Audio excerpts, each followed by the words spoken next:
The great hall of the Galactic Council was silent. 12 alien species sat in a circle. Their leaders watched the holographic display in the center of the room. The image showed a small blue planet. It floated in space like a fragile jewel. The planet was called Earth. High Commander Vex Thar of the Zyrathi Empire stood from his seat. He was tall. His body was covered in hard gray scales. His 4 eyes glowed with a cold yellow light. He had ruled his empire for 300 cycles. He had conquered 67 worlds. He feared nothing in the galaxy. "This planet is weak," Vex Thar said. His voice was deep and harsh. "The creatures that live there are soft.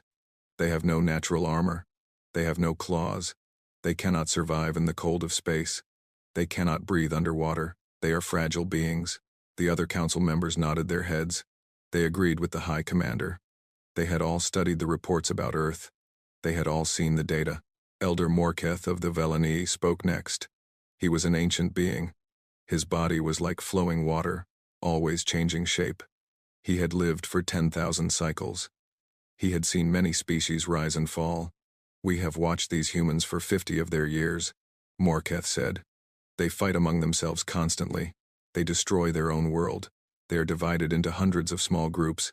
They do not trust each other. This makes them easy targets." The council chamber filled with sounds of agreement. The representatives from all 12 species made their own noises. Some clicked their mandibles. Some hummed with their throats. Some tapped their tentacles on their seats. Grand Admiral Silvera of the Nethrani Collective raised her long, thin arm. Her skin was pale blue. Her head was large and smooth. Her eyes were completely black. She had commanded the greatest fleet in the known galaxy. "The humans have primitive technology," Silvera said. "They have only just started to explore their own solar system. They do not have faster-than-light travel. They do not have energy shields. They do not have plasma weapons. Their strongest bombs are like toys compared to our weapons." Vex Thar smiled. At least, it looked like a smile. On his reptilian face, it was hard to tell. He pressed a button on his seat. The holographic image changed. It now showed the resources of Earth. "Look at this," he said. "Their planet is rich with minerals. It has clean water. It has vast areas of land. Most importantly, it sits at the crossroads of 3 major trade routes. If we control Earth, we control half the galaxy." The council members leaned forward. They were all interested now. Resources meant power. Trade routes meant wealth. Every species in the galaxy wanted more of both. Warlord Krathun of the Morgothi Dominion slammed his massive fist on his seat. He was the largest being in the room. His body was like a mountain of muscle and bone. His people were warriors. They had fought in 1,000 battles. "Why do we waste time talking?" Krathun demanded. "Let us attack now. My ships can reach Earth in 3 solar cycles. We will crush these humans like insects. We will take their world. We will sell their people as slaves." Some council members nodded. Others looked uncertain. The idea of war was exciting to some. But others remembered that war always had costs. Supreme Arbiter Zinala of the Celestine Order spoke for the first time. She was the oldest member of the council. Her body was made of pure energy held together by ancient technology. She had seen the birth of stars. She had watched civilizations rise and fall. "I urge caution," Zinala said. Her voice was like music and thunder mixed together.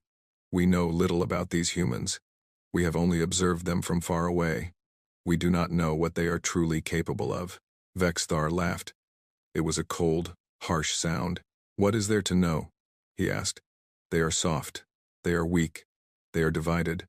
They will fall before us like all the others. I have conquered 67 worlds. I know how to break a species." Zinala's energy form flickered. This was her way of showing displeasure. "The reports say something strange," she said. "These humans have a quality that we do not fully understand. They call it many names: determination, stubbornness, the will to survive. The reports say that humans do not give up, even when they should." Krathun laughed loudly. "All species think they are special," he said. "All species think they will not break, but they all break in the end.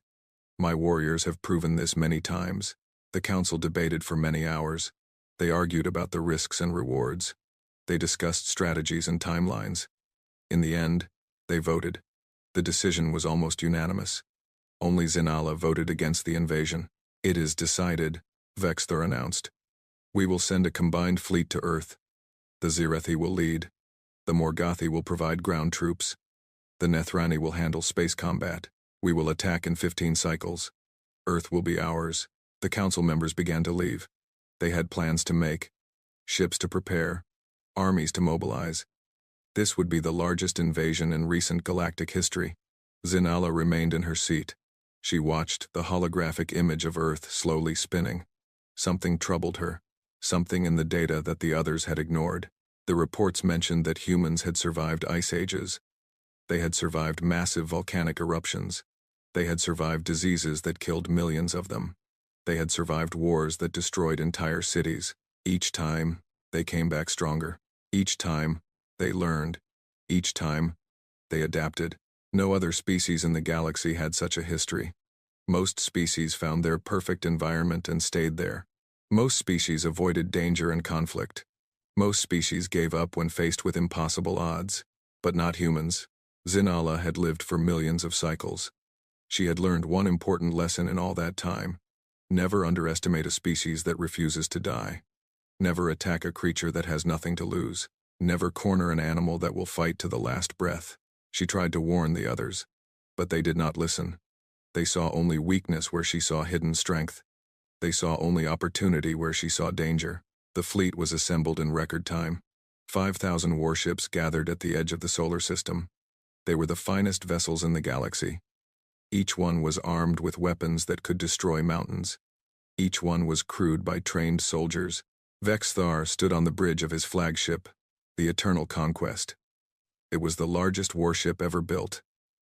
It was 2 kilometers long. It could carry 100,000 troops. It had enough firepower to burn a planet to ash. Begin the approach, Vexthar ordered. Move slowly. Let them see us coming. Let them feel fear before they feel death. The fleet moved forward like a great wave of metal and fire. They passed the outer planets of the solar system. They passed Jupiter and its many moons. They passed Mars with its red deserts. Earth grew larger in their view screens.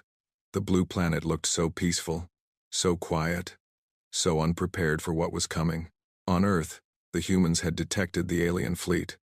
Their primitive sensors had picked up the energy signatures 3 days ago. At first, they thought it was a mistake. Then they thought it was a natural phenomenon. Then they realized the truth. They were not alone in the universe. And whatever was coming did not come in peace. The world governments held emergency meetings. There was panic in the streets. Religious leaders called it the end times. Scientists struggled to understand what they were seeing. Military leaders looked at the size of the fleet and felt their hearts sink. General Marcus Chen stood in the command center of the United Earth Defense Initiative. It was a new organization, created just months ago when the first signals were detected. He was 62 years old. He had served in 3 wars. He had never faced anything like this. How many ships? He asked. Over 5,000, sir, his aide replied. Each one is larger than our biggest aircraft carrier. Our weapons cannot even scratch their hulls. General Chen closed his eyes. He thought about his family, his children, his grandchildren. He thought about everything humanity had built. Art, music, literature, science, all of it would be destroyed. Then he opened his eyes. And something changed in them. Something hard and cold and determined. We may not be able to win, he said. But we will make them pay for every inch of ground. We will make them remember Earth. We will make them understand the cost of attacking humanity. His staff looked at him with fear and hope mixed together. Begin Operation Last Stand, General Chen ordered. Call every nation, every soldier, every person willing to fight. If we are going to die, we will die on our feet. We will die fighting. The message went out across the planet. Every language, every country, every community. The message was simple. Aliens were coming. They meant to destroy humanity. There was nowhere to run. The only choice was to fight. And something remarkable happened. The divisions that had split humanity for thousands of years began to fade. Old enemies shook hands. Ancient conflicts were put aside. Borders became meaningless. For the first time in history, humanity truly became one species. Every factory started producing weapons. Every scientist started working on defenses. Every able-bodied person started training. In 2 weeks, Earth transformed from a divided world into a united fortress. The aliens watched this from their ships. They were confused. "What are they doing?" Admiral Silvera asked. "They must know they cannot win. Why do they prepare to fight?" Vexthar waved his clawed hand dismissively. "It is desperation," he said. "All prey animals thrash before they die. It means nothing.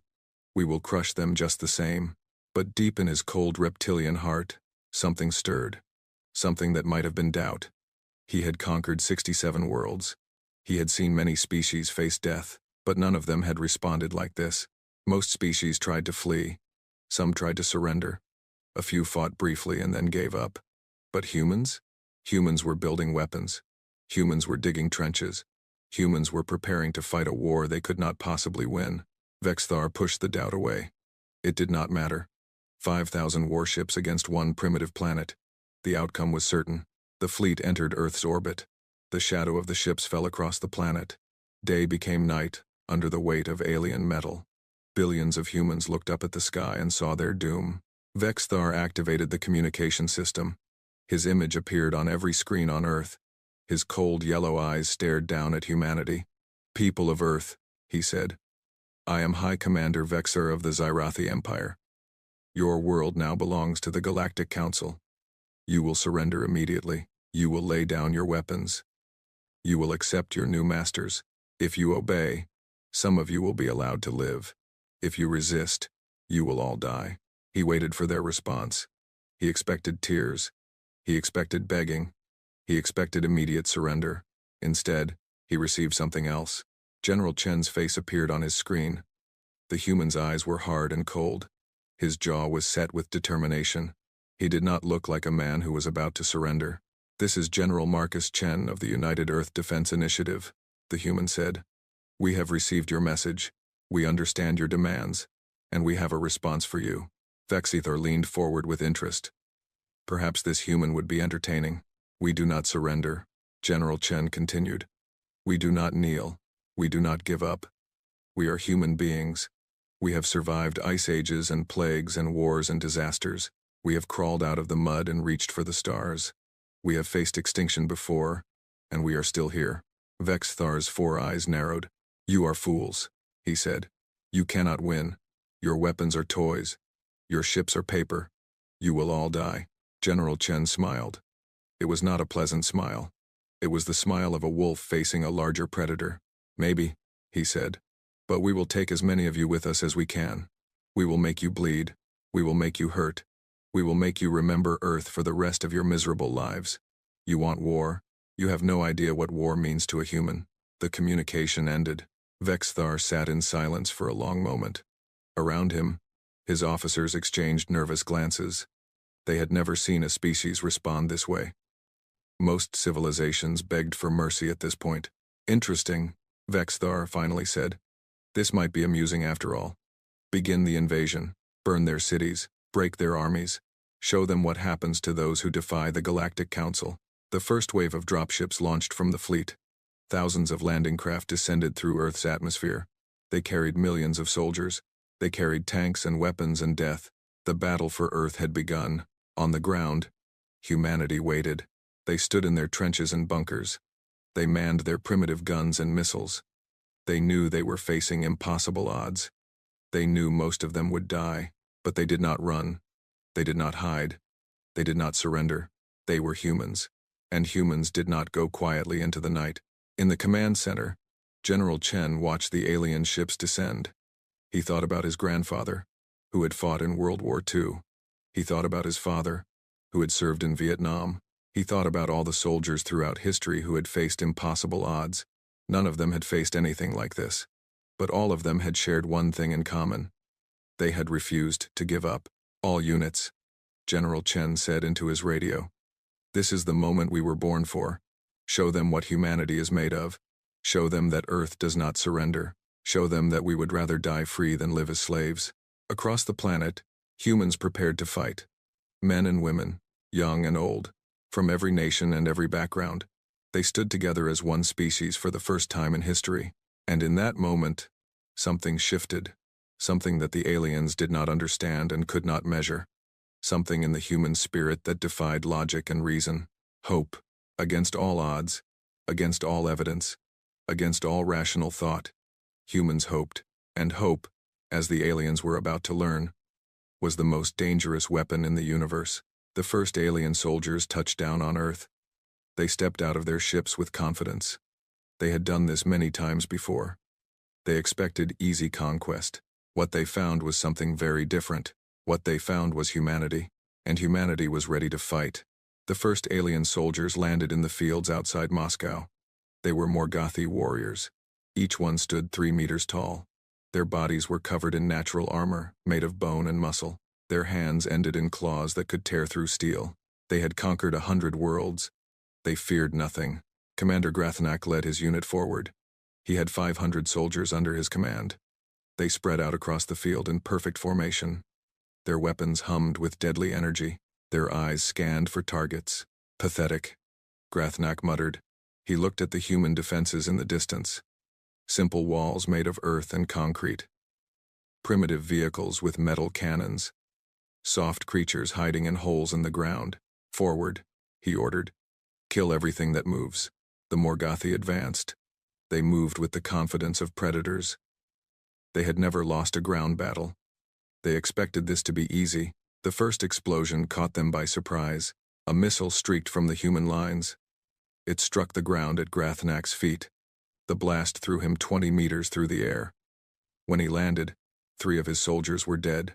Their bodies were torn apart by the explosion. Grathnak roared with anger. He pulled himself to his feet. His armor had protected him, but he could feel the pain. Human weapons were not supposed to hurt this much. Return fire, he screamed. His soldiers raised their plasma rifles. They fired bursts of superheated energy at the human lines. The shots tore through the primitive walls. They vaporized soldiers where they stood. The human defenses began to crumble. Grathnak smiled. This was more like it. Humans were still just prey. Then the tanks appeared. They came from behind hills and buildings. 50 human tanks rolled toward the alien position. They were crude machines compared to Morgothi technology. But there were many of them. And they kept coming. The tanks opened fire. Shells exploded among the alien soldiers. More Morgothi fell. Grathnak watched in disbelief as his warriors died around him. How is this possible? He demanded. Their weapons should not penetrate our armor. But the humans had learned something important in the weeks before the invasion. They had studied the alien ships as they approached. They had analyzed the energy signatures. They had worked day and night to modify their weapons. The shells were not ordinary explosives. They had been enhanced with experimental technology. Every scientist on Earth had contributed something. Every factory had worked without rest. Every resource had been used. The result was weapons that could hurt even Morgothi warriors. Grathnak ordered his soldiers to fall back. They needed to regroup. They needed to request reinforcements. This was not going as planned, but the humans did not let them retreat. Soldiers poured out of trenches. They came from buildings and forests and fields. They attacked with guns and grenades and missiles. They attacked with knives and clubs and bare hands when their ammunition ran out. Grathnak had never seen anything like it. These soft creatures should have run away. They should have surrendered. They should have begged for mercy. Instead, they fought like demons. They fought even when wounded. They fought even when dying. One human soldier charged at Grathnak directly. He was young, maybe 20 years old. He had a rifle in his hands and terror in his eyes. But he did not stop. He did not hesitate. Grathnak struck him with one massive fist. The human flew backward and hit the ground hard. Any other creature would have stayed down. Any other creature would have accepted death. The human stood up. His arm was broken. Blood ran down his face. He could barely stand. But he raised his rifle with his one good arm and fired. The bullets bounced off Grathnak's armor. They did no damage. Still, the human kept firing. Grathnak felt something he had not felt in centuries. He felt respect. This creature was weak and dying and had no chance of victory. But he refused to give up. He refused to stop fighting. Why? Grathnak asked. Why do you keep fighting? You cannot win. The human smiled through bloody teeth. Because I am human, he said. And we never give up. Then he pulled the pin on a grenade and threw himself at Grathnak. The explosion wounded the alien commander. It tore open his armor and burned his flesh. It was not a fatal wound, but it was the first wound Grathnak had received in battle in over 50 cycles.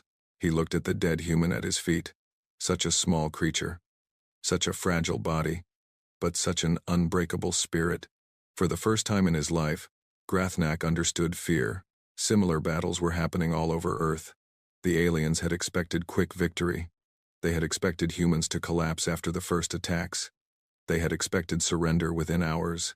Instead, they found war. In China, human soldiers held a mountain pass against overwhelming odds. They fought for 3 days without sleep. They fought until they ran out of ammunition. Then they fought with rocks and sticks and bare hands. When the aliens finally took the pass, they found 1,000 dead humans and 2,000 dead aliens. In Brazil, farmers and workers formed militia groups. They attacked alien patrols with hunting rifles and machetes. They set traps in the jungle. They poisoned water supplies. They fought a guerrilla war that drove the aliens mad with frustration. In Nigeria, a group of school teachers organized the defense of their city. They had no military training.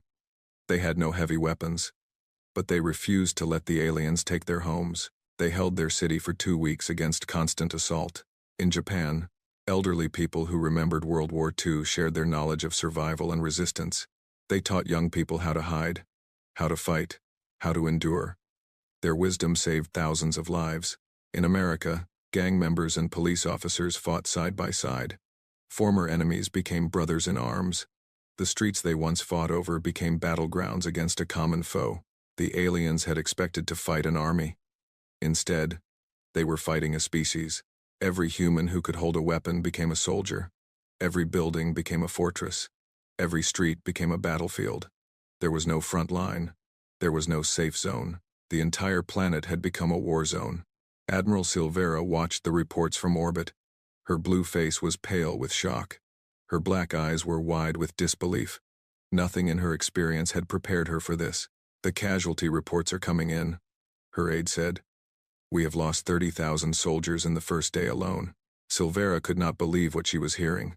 30,000 soldiers, against a primitive species with inferior technology. This was impossible. "How?" she asked. "How are they doing this?" The aide hesitated. "They fight without regard for their own lives," he said. "They attack positions even when they have no chance of victory. They sacrifice themselves to destroy our equipment. They refuse to surrender even when captured. Many of them kill themselves rather than give us information." Silvera shook her head slowly. "We have encountered thousands of species," she said. "None of them fight like this. None of them have such disregard for death." "There is something else," the aide said. "The humans who survive battles are becoming more effective.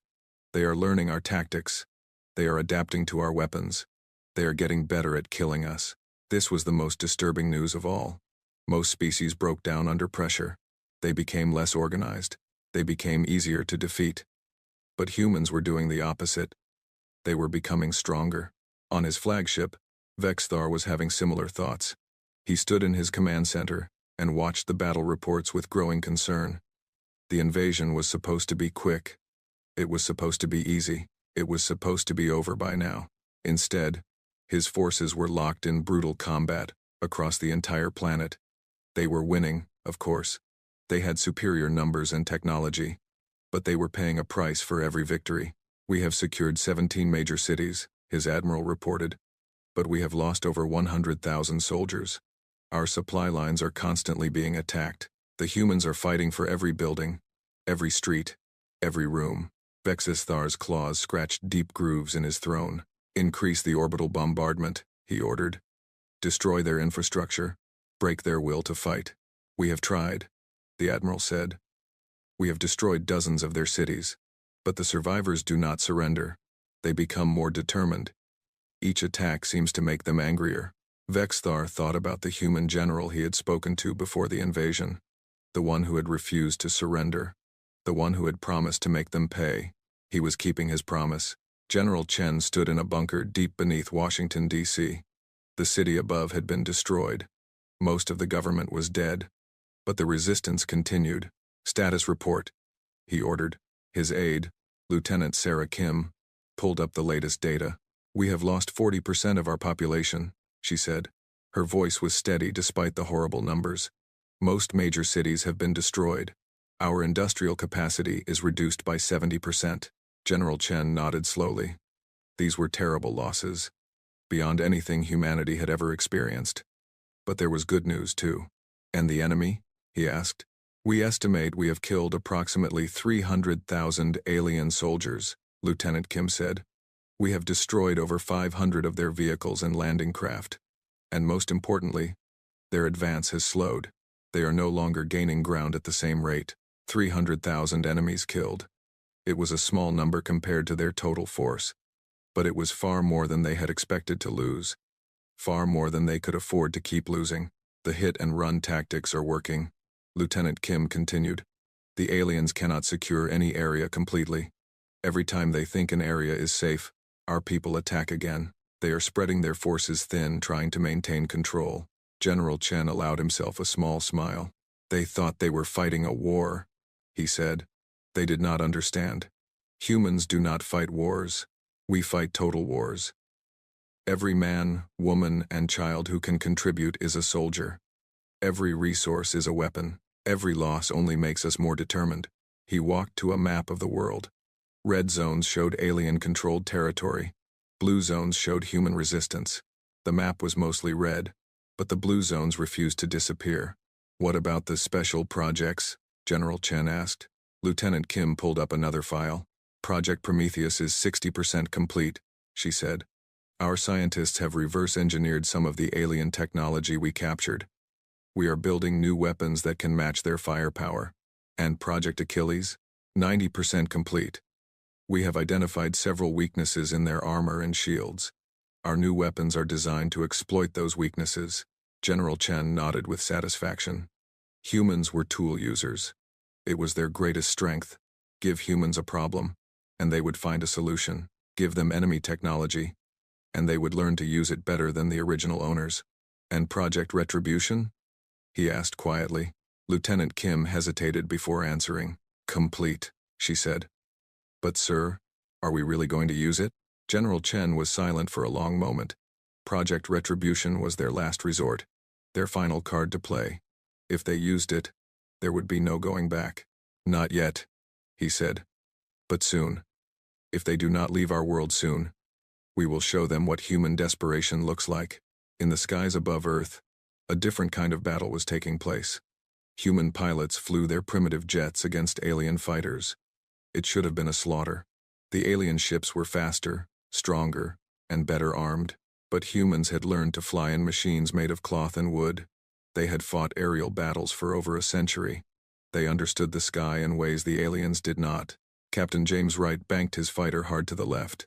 An alien energy blast passed inches from his wing. He should have been dead already. He had been fighting for 6 hours without rest. His fuel was almost gone. His ammunition was almost spent, but he kept flying. He saw an opening in the alien formation. One of their ships had drifted slightly out of position. It was a tiny gap. A millisecond of opportunity. Any rational being would have ignored it. James pushed his throttle forward. His jet screamed toward the alien ship. The G-forces pressed him into his seat. His vision started to blur. He fired his last missile and pulled up at the last possible second. The missile struck the alien ship's engine. The explosion was beautiful. A ball of fire bloomed against the dark sky. Another alien killed. Another small victory. James looked at his fuel gauge. Almost empty. He looked at his ammunition counter. Empty. He looked at the dozens of alien ships still filling the sky. A younger pilot might have tried to retreat. A smarter pilot might have tried to eject. But James was not young, and he had stopped being smart the moment the aliens arrived. Control, this is Eagle 1, he said into his radio. I am out of fuel and ammunition. It has been an honor serving with you. Then he pointed his jet at the nearest alien ship and hit the afterburner. The explosion lit up the sky. On the ground, a group of refugees saw it happen. They were civilians fleeing a destroyed city. They had lost their homes, their families, their entire lives. They had every reason to despair. Instead, they cheered.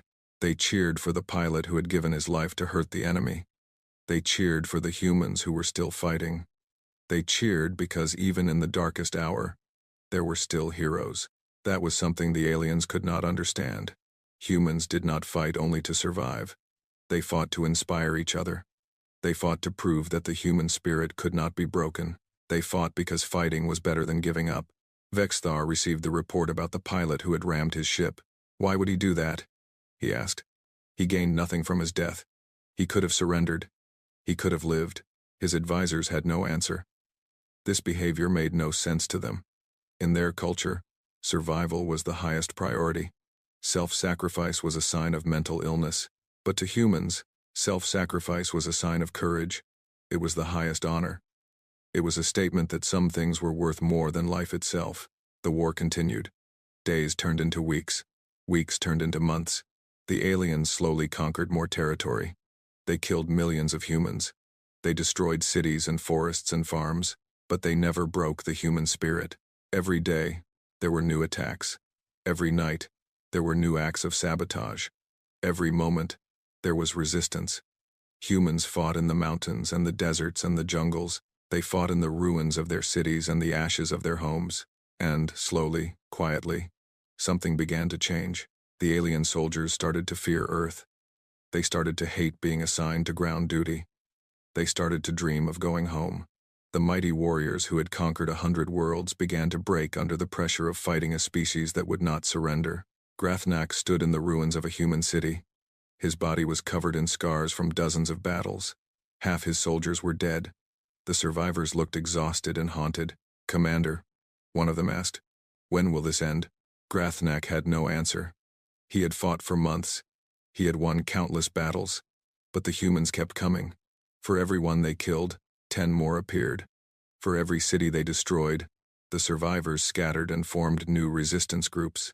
"I do not know," Grathnak admitted. "I have never fought anything like these creatures." He looked up at the sky, where the orbital fleet hung like a threat. He thought about all the worlds he had conquered, all the species he had broken. None of them had been like this. None of them had made him feel so tired, so old, so defeated even in victory. For the first time in his life, Grathnak wished he had never come to Earth. For the first time in his life, Grathnak wanted to run away. The first alien soldiers landed in the fields outside Moscow. They were Morgathi warriors. Each one stood 3 meters tall. Their bodies were covered in natural armor made of bone and muscle. Their hands ended in claws that could tear through steel. They had conquered 100 worlds. They feared nothing. Commander Grathnak led his unit forward. He had 500 soldiers under his command. They spread out across the field in perfect formation. Their weapons hummed with deadly energy. Their eyes scanned for targets. "Pathetic," Grathnak muttered. He looked at the human defenses in the distance. Simple walls made of earth and concrete. Primitive vehicles with metal cannons. Soft creatures hiding in holes in the ground. "Forward," he ordered. "Kill everything that moves." The Morgathi advanced. They moved with the confidence of predators. They had never lost a ground battle. They expected this to be easy. The first explosion caught them by surprise. A missile streaked from the human lines. It struck the ground at Grathnak's feet. The blast threw him 20 meters through the air. When he landed, 3 of his soldiers were dead. Their bodies were torn apart by the explosion. Grathnak roared with anger. He pulled himself to his feet. His armor had protected him, but he could feel the pain. Human weapons were not supposed to hurt this much. "Return fire," he screamed. His soldiers raised their plasma rifles. They fired bursts of superheated energy at the human lines. The shots tore through the primitive walls. They vaporized soldiers where they stood. The human defenses began to crumble. Grathnak smiled. This was more like it. Humans were still just prey. Then the tanks appeared. They came from behind hills and buildings. 50 human tanks rolled toward the alien position. They were crude machines compared to Morgathi technology, but there were many of them, and they kept coming. The tanks opened fire. Shells exploded among the alien soldiers. More Morgathi fell. Grathnak watched in disbelief as his warriors died around him. "How is this possible?" he demanded. "Their weapons should not penetrate our armor." But the humans had learned something important in the weeks before the invasion. They had studied the alien ships as they approached. They had analyzed the energy signatures. They had worked day and night to modify their weapons. The shells were not ordinary explosives. They had been enhanced with experimental technology. Every scientist on Earth had contributed something. Every factory had worked without rest. Every resource had been used. The result was weapons that could hurt even Morgathi warriors. Grathnak ordered his soldiers to fall back. They needed to regroup. They needed to request reinforcements. This was not going as planned, but the humans did not let them retreat. Soldiers poured out of trenches. They came from buildings and forests and fields. They attacked with guns and grenades and missiles. They attacked with knives and clubs and bare hands when their ammunition ran out. Grathnak had never seen anything like it. These soft creatures should have run away. They should have surrendered. They should have begged for mercy.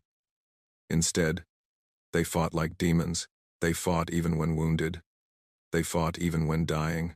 One human soldier charged at Grathnak directly. He was young, maybe 20 years old. He had a rifle in his hands and terror in his eyes. But he did not stop. He did not hesitate. Grathnak struck him with one massive fist. The human flew backward and hit the ground hard. Any other creature would have stayed down. Any other creature would have accepted death. The human stood up. His arm was broken. Blood ran down his face. He could barely stand. But he raised his rifle with his one good arm and fired. The bullets bounced off Grathnak's armor. They did no damage. Still, the human kept firing. Grathnak felt something he had not felt in centuries. He felt respect. This creature was weak and dying and had no chance of victory. But he refused to give up. He refused to stop fighting. Why? Grathnak asked. Why do you keep fighting? You cannot win. The human smiled through bloody teeth. Because I am human, he said. And we never give up. Then he pulled the pin on a grenade and threw himself at Grathnak. The explosion wounded the alien commander. It tore open his armor and burned his flesh. It was not a fatal wound, but it was the first wound Grathnak had received in battle in over 50 cycles. He looked at the dead human at his feet. Such a small creature. Such a fragile body. But such an unbreakable spirit. For the first time in his life, Grathnak understood fear. Similar battles were happening all over Earth. The aliens had expected quick victory. They had expected humans to collapse after the first attacks. They had expected surrender within hours. Instead, they found war. In China, human soldiers held a mountain pass against overwhelming odds. They fought for 3 days without sleep. They fought until they ran out of ammunition. Then they fought with rocks and sticks and bare hands. When the aliens finally took the pass, they found 1,000 dead humans and 2,000 dead aliens. In Brazil, farmers and workers formed militia groups. They attacked alien patrols with hunting rifles and machetes. They set traps in the jungle. They poisoned water supplies. They fought a guerrilla war that drove the aliens mad with frustration. In Nigeria, a group of school teachers organized the defense of their city. They had no military training. They had no heavy weapons. But they refused to let the aliens take their homes. They held their city for 2 weeks against constant assault. In Japan, elderly people who remembered World War II shared their knowledge of survival and resistance. They taught young people how to hide, how to fight, how to endure. Their wisdom saved thousands of lives. In America, gang members and police officers fought side by side. Former enemies became brothers in arms. The streets they once fought over became battlegrounds against a common foe. The aliens had expected to fight an army. Instead, they were fighting a species. Every human who could hold a weapon became a soldier. Every building became a fortress. Every street became a battlefield. There was no front line. There was no safe zone. The entire planet had become a war zone. Admiral Silvera watched the reports from orbit. Her blue face was pale with shock. Her black eyes were wide with disbelief. Nothing in her experience had prepared her for this. The casualty reports are coming in, her aide said. We have lost 30,000 soldiers in the first day alone. Silvera could not believe what she was hearing. 30,000 soldiers, against a primitive species with inferior technology. This was impossible. How? She asked. How are they doing this? The aide hesitated. They fight without regard for their own lives, he said. They attack positions even when they have no chance of victory. They sacrifice themselves to destroy our equipment. They refuse to surrender even when captured. Many of them kill themselves rather than give us information. Silvera shook her head slowly. We have encountered thousands of species, she said. None of them fight like this. None of them have such disregard for death. There is something else, the aide said. The humans who survive battles are becoming more effective. They are learning our tactics. They are adapting to our weapons. They are getting better at killing us. This was the most disturbing news of all. Most species broke down under pressure. They became less organized. They became easier to defeat. But humans were doing the opposite. They were becoming stronger. On his flagship, Vexthar was having similar thoughts. He stood in his command center and watched the battle reports with growing concern. The invasion was supposed to be quick. It was supposed to be easy. It was supposed to be over by now. Instead, his forces were locked in brutal combat across the entire planet. They were winning. Of course, they had superior numbers and technology. But they were paying a price for every victory. We have secured 17 major cities, his admiral reported. But we have lost over 100,000 soldiers. Our supply lines are constantly being attacked. The humans are fighting for every building, every street, every room. Vexthar's claws scratched deep grooves in his throne. Increase the orbital bombardment, he ordered. Destroy their infrastructure, break their will to fight. We have tried, the admiral said. We have destroyed dozens of their cities. But the survivors do not surrender. They become more determined. Each attack seems to make them angrier. Vexthar thought about the human general he had spoken to before the invasion. The one who had refused to surrender. The one who had promised to make them pay. He was keeping his promise. General Chen stood in a bunker deep beneath Washington, D.C. The city above had been destroyed. Most of the government was dead. But the resistance continued. Status report, he ordered. His aide, Lieutenant Sarah Kim, pulled up the latest data. We have lost 40% of our population, she said. Her voice was steady despite the horrible numbers. Most major cities have been destroyed. Our industrial capacity is reduced by 70%. General Chen nodded slowly. These were terrible losses, beyond anything humanity had ever experienced. But there was good news too. And the enemy? He asked. We estimate we have killed approximately 300,000 alien soldiers, Lieutenant Kim said. We have destroyed over 500 of their vehicles and landing craft. And most importantly, their advance has slowed. They are no longer gaining ground at the same rate. 300,000 enemies killed. It was a small number compared to their total force. But it was far more than they had expected to lose. Far more than they could afford to keep losing. The hit-and-run tactics are working, Lieutenant Kim continued.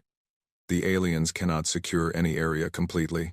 Every time they think an area is safe, our people attack again. They are spreading their forces thin, trying to maintain control. General Chen allowed himself a small smile. They thought they were fighting a war, he said. They did not understand. Humans do not fight wars. We fight total wars. Every man, woman, and child who can contribute is a soldier. Every resource is a weapon. Every loss only makes us more determined. He walked to a map of the world. Red zones showed alien-controlled territory. Blue zones showed human resistance. The map was mostly red, but the blue zones refused to disappear. What about the special projects? General Chen asked. Lieutenant Kim pulled up another file. Project Prometheus is 60% complete, she said. Our scientists have reverse-engineered some of the alien technology we captured. We are building new weapons that can match their firepower. And Project Achilles? 90% complete. We have identified several weaknesses in their armor and shields. Our new weapons are designed to exploit those weaknesses. General Chen nodded with satisfaction. Humans were tool users. It was their greatest strength. Give humans a problem, and they would find a solution. Give them enemy technology, and they would learn to use it better than the original owners. And Project Retribution? He asked quietly. Lieutenant Kim hesitated before answering. Complete, she said. But sir, are we really going to use it? General Chen was silent for a long moment. Project Retribution was their last resort, their final card to play. If they used it, there would be no going back. Not yet, he said. But soon. If they do not leave our world soon, we will show them what human desperation looks like. In the skies above Earth, a different kind of battle was taking place. Human pilots flew their primitive jets against alien fighters. It should have been a slaughter. The alien ships were faster, stronger, and better armed. But humans had learned to fly in machines made of cloth and wood. They had fought aerial battles for over a century. They understood the sky in ways the aliens did not. Captain James Wright banked his fighter hard to the left. An alien energy blast passed inches from his wing. He should have been dead already. He had been fighting for 6 hours without rest. His fuel was almost gone. His ammunition was almost spent. But he kept flying. He saw an opening in the alien formation. One of their ships had drifted slightly out of position. It was a tiny gap. A millisecond of opportunity. Any rational being would have ignored it.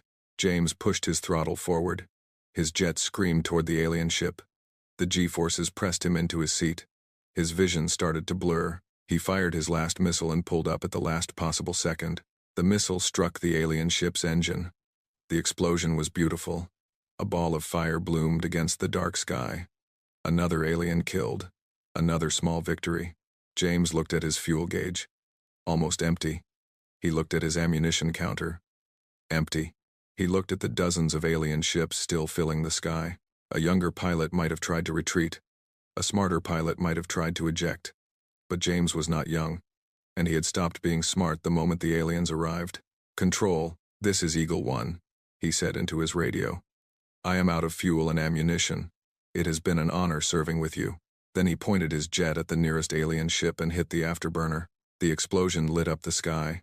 On the ground, a group of refugees saw it happen. They were civilians fleeing a destroyed city.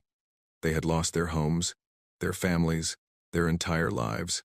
They had every reason to despair. Instead, they cheered. They cheered for the pilot who had given his life to hurt the enemy. They cheered for the humans who were still fighting. They cheered because even in the darkest hour, there were still heroes. That was something the aliens could not understand. Humans did not fight only to survive. They fought to inspire each other. They fought to prove that the human spirit could not be broken. They fought because fighting was better than giving up. Vexthar received the report about the pilot who had rammed his ship. Why would he do that? He asked. He gained nothing from his death. He could have surrendered. He could have lived. His advisors had no answer. This behavior made no sense to them. In their culture, survival was the highest priority. Self-sacrifice was a sign of mental illness. But to humans, self-sacrifice was a sign of courage. It was the highest honor. It was a statement that some things were worth more than life itself. The war continued. Days turned into weeks. Weeks turned into months. The aliens slowly conquered more territory. They killed millions of humans. They destroyed cities and forests and farms, but they never broke the human spirit. Every day, there were new attacks. Every night, there were new acts of sabotage. Every moment, there was resistance. Humans fought in the mountains and the deserts and the jungles. They fought in the ruins of their cities and the ashes of their homes. And slowly, quietly, something began to change. The alien soldiers started to fear Earth. They started to hate being assigned to ground duty. They started to dream of going home. The mighty warriors who had conquered 100 worlds began to break under the pressure of fighting a species that would not surrender. Grathnak stood in the ruins of a human city. His body was covered in scars from dozens of battles. Half his soldiers were dead. The survivors looked exhausted and haunted. "Commander," one of them asked, "when will this end?" Grathnak had no answer. He had fought for months. He had won countless battles. But the humans kept coming. For every one they killed, 10 more appeared. For every city they destroyed, the survivors scattered and formed new resistance groups. "I do not know," Grathnak admitted. "I have never fought anything like these creatures." He looked up at the sky, where the orbital fleet hung like a threat. He thought about all the worlds he had conquered, all the species he had broken. None of them had been like this. None of them had made him feel so tired, so old, so defeated even in victory. For the first time in his life, Grathnak wished he had never come to Earth. For the first time in his life, Grathnak wanted to run away. The first alien soldiers landed in the fields outside Moscow. They were Morgothi warriors. Each one stood 3 meters tall.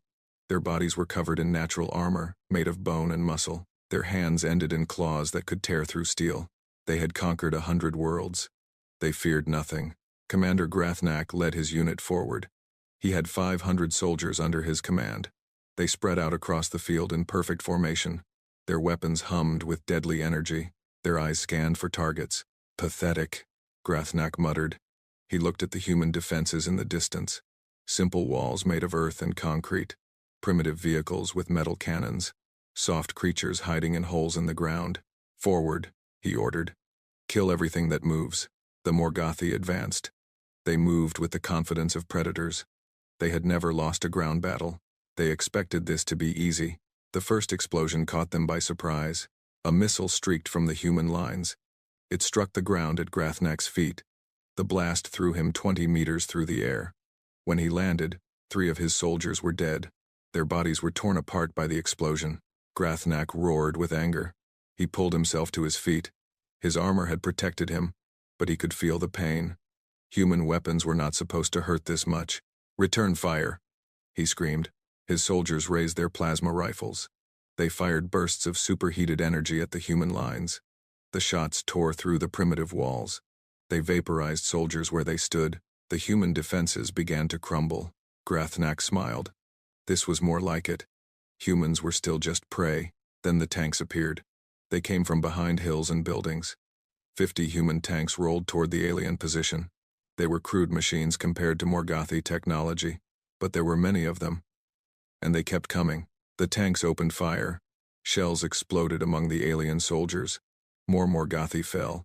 Grathnak watched in disbelief as his warriors died around him. "How is this possible?" he demanded. "Their weapons should not penetrate our armor."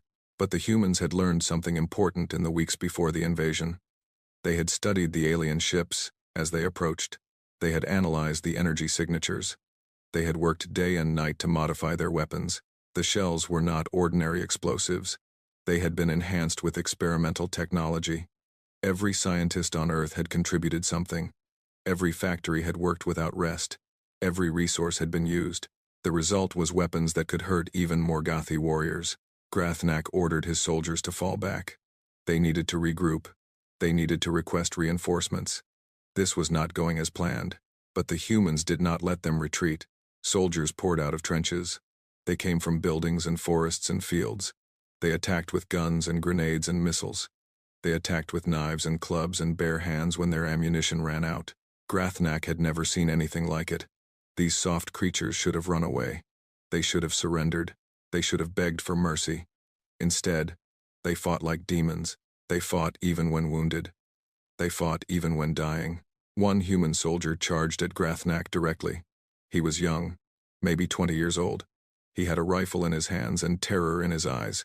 But he did not stop. He did not hesitate. Grathnak struck him with one massive fist. The human flew backward and hit the ground hard. Any other creature would have stayed down. Any other creature would have accepted death. The human stood up. His arm was broken. Blood ran down his face. He could barely stand, but he raised his rifle with his one good arm and fired. The bullets bounced off Grathnak's armor. They did no damage. Still, the human kept firing. Grathnak felt something he had not felt in centuries. He felt respect. This creature was weak and dying and had no chance of victory. But he refused to give up. He refused to stop fighting. "Why?" Grathnak asked. "Why do you keep fighting? You cannot win." The human smiled through bloody teeth. "Because I am human," he said, "and we never give up." Then he pulled the pin on a grenade and threw himself at Grathnak. The explosion wounded the alien commander. It tore open his armor and burned his flesh. It was not a fatal wound, but it was the first wound Grathnak had received in battle in over 50 cycles. He looked at the dead human at his feet. Such a small creature, such a fragile body, but such an unbreakable spirit. For the first time in his life, Grathnak understood fear. Similar battles were happening all over Earth. The aliens had expected quick victory. They had expected humans to collapse after the first attacks.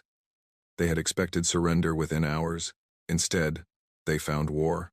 In China, human soldiers held a mountain pass against overwhelming odds. They fought for 3 days without sleep. They fought until they ran out of ammunition. Then they fought with rocks and sticks and bare hands. When the aliens finally took the pass, they found 1,000 dead humans and 2,000 dead aliens. In Brazil, farmers and workers formed militia groups. They attacked alien patrols with hunting rifles and machetes. They set traps in the jungle. They poisoned water supplies. They fought a guerrilla war that drove the aliens mad with frustration. In Nigeria, a group of school teachers organized the defense of their city. They had no military training. They had no heavy weapons. But they refused to let the aliens take their homes. They held their city for 2 weeks against constant assault. In Japan, elderly people who remembered World War II shared their knowledge of survival and resistance. They taught young people how to hide, how to fight, how to endure. Their wisdom saved thousands of lives. In America, gang members and police officers fought side by side. Former enemies became brothers in arms. The streets they once fought over became battlegrounds against a common foe. The aliens had expected to fight an army. Instead, they were fighting a species. Every human who could hold a weapon became a soldier. Every building became a fortress. Every street became a battlefield. There was no front line. There was no safe zone. The entire planet had become a war zone. Admiral Silvera watched the reports from orbit. Her blue face was pale with shock. Her black eyes were wide with disbelief. Nothing in her experience had prepared her for this. The casualty reports are coming in, her aide said. We have lost 30,000 soldiers in the first day alone. Silvera could not believe what she was hearing. 30,000 soldiers, against a primitive species with inferior technology. This was impossible. How? She asked. How are they doing this? The aide hesitated. They fight without regard for their own lives, he said. They attack positions even when they have no chance of victory. They sacrifice themselves to destroy our equipment. They refuse to surrender, even when captured. Many of them kill themselves rather than give us information. Silvera shook her head slowly. We have encountered thousands of species, she said. None of them fight like this. None of them have such disregard for death. There is something else. The aide said. The humans who survive battles are becoming more effective. They are learning our tactics. They are adapting to our weapons. They are getting better at killing us. This was the most disturbing news of all. Most species broke down under pressure. They became less organized. They became easier to defeat. But humans were doing the opposite. They were becoming stronger. On his flagship, Vexthar was having similar thoughts. He stood in his command center and watched the battle reports with growing concern. The invasion was supposed to be quick. It was supposed to be easy. It was supposed to be over by now. Instead, his forces were locked in brutal combat across the entire planet. They were winning, of course. They had superior numbers and technology. But they were paying a price for every victory. We have secured 17 major cities, his admiral reported. But we have lost over 100,000 soldiers. Our supply lines are constantly being attacked. The humans are fighting for every building, every street, every room. Vexthar's claws scratched deep grooves in his throne. Increase the orbital bombardment, he ordered. Destroy their infrastructure. Break their will to fight. We have tried, the admiral said. We have destroyed dozens of their cities. But the survivors do not surrender. They become more determined. Each attack seems to make them angrier. Vexthar thought about the human general he had spoken to before the invasion. The one who had refused to surrender. The one who had promised to make them pay. He was keeping his promise. General Chen stood in a bunker deep beneath Washington, D.C. The city above had been destroyed. Most of the government was dead. But the resistance continued. Status report, he ordered. His aide, Lieutenant Sarah Kim, pulled up the latest data. We have lost 40% of our population, she said. Her voice was steady despite the horrible numbers. Most major cities have been destroyed. Our industrial capacity is reduced by 70%. General Chen nodded slowly. These were terrible losses, beyond anything humanity had ever experienced. But there was good news, too. And the enemy? He asked. We estimate we have killed approximately 300,000 alien soldiers, Lieutenant Kim said. We have destroyed over 500 of their vehicles and landing craft. And most importantly, their advance has slowed. They are no longer gaining ground at the same rate. 300,000 enemies killed. It was a small number compared to their total force. But it was far more than they had expected to lose. Far more than they could afford to keep losing. The hit-and-run tactics are working, Lieutenant Kim continued. The aliens cannot secure any area completely. Every time they think an area is safe, our people attack again. They are spreading their forces thin, trying to maintain control. General Chen allowed himself a small smile. They thought they were fighting a war, he said. They did not understand. Humans do not fight wars. We fight total wars. Every man, woman, and child who can contribute is a soldier. Every resource is a weapon. Every loss only makes us more determined. He walked to a map of the world. Red zones showed alien-controlled territory. Blue zones showed human resistance. The map was mostly red, but the blue zones refused to disappear. What about the special projects? General Chen asked. Lieutenant Kim pulled up another file. Project Prometheus is 60% complete, she said. Our scientists have reverse-engineered some of the alien technology we captured. We are building new weapons that can match their firepower. And Project Achilles? 90% complete. We have identified several weaknesses in their armor and shields. Our new weapons are designed to exploit those weaknesses. General Chen nodded with satisfaction. Humans were tool users. It was their greatest strength. Give humans a problem, and they would find a solution. Give them enemy technology, and they would learn to use it better than the original owners. And Project Retribution? He asked quietly. Lieutenant Kim hesitated before answering. Complete, she said. But sir, are we really going to use it? General Chen was silent for a long moment. Project Retribution was their last resort, their final card to play. If they used it, there would be no going back. Not yet, he said. But soon. If they do not leave our world soon, we will show them what human desperation looks like. In the skies above Earth, a different kind of battle was taking place. Human pilots flew their primitive jets against alien fighters. It should have been a slaughter. The alien ships were faster, stronger, and better armed, but humans had learned to fly in machines made of cloth and wood. They had fought aerial battles for over a century. They understood the sky in ways the aliens did not. Captain James Wright banked his fighter hard to the left. An alien energy blast passed inches from his wing. He should have been dead already. He had been fighting for 6 hours without rest. His fuel was almost gone. His ammunition was almost spent, but he kept flying. He saw an opening in the alien formation.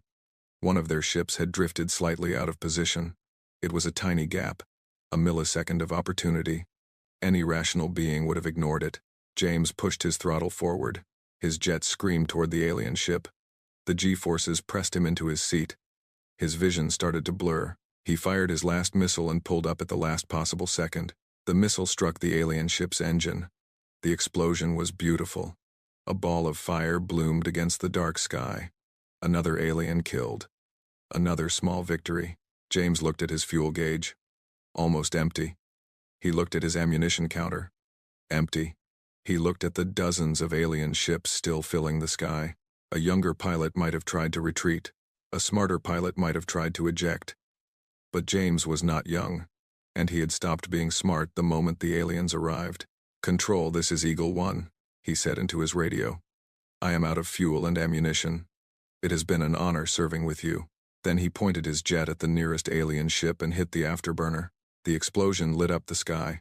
On the ground, a group of refugees saw it happen. They were civilians fleeing a destroyed city. They had lost their homes, their families, their entire lives. They had every reason to despair. Instead, they cheered. They cheered for the pilot who had given his life to hurt the enemy. They cheered for the humans who were still fighting. They cheered because even in the darkest hour, there were still heroes. That was something the aliens could not understand. Humans did not fight only to survive. They fought to inspire each other. They fought to prove that the human spirit could not be broken. They fought because fighting was better than giving up. Vexthar received the report about the pilot who had rammed his ship. Why would he do that? He asked. He gained nothing from his death. He could have surrendered. He could have lived. His advisors had no answer. This behavior made no sense to them. In their culture, survival was the highest priority. Self-sacrifice was a sign of mental illness, but to humans, self-sacrifice was a sign of courage. It was the highest honor. It was a statement that some things were worth more than life itself. The war continued. Days turned into weeks. Weeks turned into months. The aliens slowly conquered more territory. They killed millions of humans. They destroyed cities and forests and farms, but they never broke the human spirit. Every day, there were new attacks. Every night, there were new acts of sabotage. Every moment, there was resistance. Humans fought in the mountains and the deserts and the jungles. They fought in the ruins of their cities and the ashes of their homes. And slowly, quietly, something began to change. The alien soldiers started to fear Earth. They started to hate being assigned to ground duty. They started to dream of going home. The mighty warriors who had conquered 100 worlds began to break under the pressure of fighting a species that would not surrender. Grathnak stood in the ruins of a human city. His body was covered in scars from dozens of battles. Half his soldiers were dead. The survivors looked exhausted and haunted. "Commander," one of them asked, "when will this end?" Grathnak had no answer. He had fought for months. He had won countless battles. But the humans kept coming. For every one they killed, 10 more appeared. For every city they destroyed, the survivors scattered and formed new resistance groups. "I do not know," Grathnak admitted. "I have never fought anything like these creatures." He looked up at the sky, where the orbital fleet hung like a threat. He thought about all the worlds he had conquered, all the species he had broken. None of them had been like this. None of them had made him feel so tired, so old, so defeated even in victory. For the first time in his life, Grathnak wished he had never come to Earth. For the first time in his life, Grathnak wanted to run away. 6 months had passed since the invasion began. The surface of Earth was scarred with the marks of war. Great cities lay in ruins. Forests had been burned to ash. Rivers ran red with blood from both species. The planet that had once been blue and green was now gray and brown. But humanity had not fallen. Deep beneath the Rocky Mountains, in a bunker that had once been designed to survive nuclear war, General Chen met with the leaders of the human resistance. They came from every nation, presidents and generals, scientists and engineers, leaders of militias and underground movements. They had all survived 6 months of the worst war in human history. "Status report," General Chen said. He looked older now. His hair had gone completely white. His face was lined with worry and exhaustion, but his eyes still burned with determination. Dr. Elena Vasquez, the chief scientist of the resistance, stood up. She was a small woman with wild gray hair and brilliant eyes. Before the invasion, she had been a professor of physics. Now she was the most important person in the human war effort. "Project Prometheus is complete," she announced. "We have successfully reverse-engineered alien plasma technology. Our new weapons can match their firepower. We have also developed energy shields based on captured alien equipment. They are not as strong as the originals, but they will protect our soldiers." The room stirred with excitement. This was the news they had been waiting for. "What about production?" General Chen asked. "We have established underground factories across the globe," Dr. Vasquez said. "We are producing weapons and equipment around the clock. We estimate we can arm 50,000 soldiers with the new technology within the month." Admiral Zhang Wei of the Chinese Navy spoke next. "Our submarine forces have been harassing alien shipping for months," he said. "We have destroyed over 300 of their transport ships. We have captured dozens of alien weapons and vehicles. Most importantly, we have been mapping their communication frequencies." General Chen nodded. This was good news. The aliens had made a critical mistake. They had assumed Earth's oceans were unimportant. They had focused on land battles and ignored the 70% of the planet covered by water. Humans had used this to their advantage. Submarines moved unseen beneath the waves. They attacked alien supply lines. They gathered intelligence. They provided safe transport for resistance leaders and scientists. "And Project Achilles?" General Chen asked. Colonel Sarah Martinez of the U.S. Army stood up. She was young for her rank, barely 30 years old. But she had proven herself in dozens of battles. She had lost her entire family in the first days of the invasion. She had nothing left to lose and everything to fight for. "We have identified 17 major weaknesses in alien armor and technology," she said. "Their shields have a refresh rate of 0.3 seconds. If we hit them with multiple rapid strikes, we can overwhelm their defenses. Their armor is weak at the joints, especially around the neck and knees. Their night vision is inferior to ours, and their plasma weapons overheat if fired continuously for more than 30 seconds. General Chen smiled. 17 weaknesses, 17 ways to kill the invaders. 6 months ago, they had not known any of this. Now they knew how to hurt the enemy. "And Project Retribution?" he asked quietly. The room fell silent. Everyone knew about Project Retribution. It was the ace-up humanity's sleeve, the weapon of last resort, the thing that scared even the humans who had built it. Dr. Vasquez answered. 12 warheads are ready, she said. They have been modified with alien targeting technology. They can bypass their shields. They can reach their orbital fleet. If we launch them, we will destroy their fleet completely. And ourselves, someone muttered. It was true. Project Retribution used humanity's nuclear arsenal. But these were not ordinary nuclear weapons. They had been enhanced with alien technology. They were 1,000 times more powerful than anything humanity had ever built. If they were used, the radiation would make Earth uninhabitable for centuries. We will not use them unless we have no other choice, General Chen said firmly. But the aliens do not know we have them. They think they destroyed all our nuclear weapons in the first days. They are wrong. He stood up and walked to a large screen showing a map of the world. Red zones showed alien control. Blue zones showed human resistance. After 6 months, the map was mostly red. But the blue zones had not shrunk in weeks. We have held them, General Chen said, against impossible odds. With inferior technology, with a fraction of their numbers, we have held them. Now, it is time to push back. He pressed a button. The map changed. New symbols appeared. Arrows and circles. Attack plans and target zones. Operation Phoenix begins in 3 days, he announced. We will launch coordinated attacks on alien positions across the globe. We will use our new weapons. We will exploit their weaknesses. We will show them that humanity is not prey. We are predators. The room erupted in cheers. After 6 months of defense and retreat, they were finally going to attack. They were finally going to take the fight to the enemy. 3 days later, Operation Phoenix began. It started at midnight, Pacific time. All across the world, human forces emerged from hiding. They came from underground bunkers and hidden caves. They came from forests and mountains and swamps. They came from the ruins of cities and the depths of oceans. They attacked with weapons the aliens had never seen before. Plasma rifles built in secret factories. Energy shields powered by captured alien technology.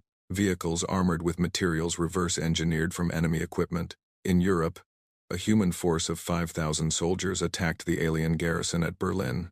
The aliens had been occupying the city for 4 months.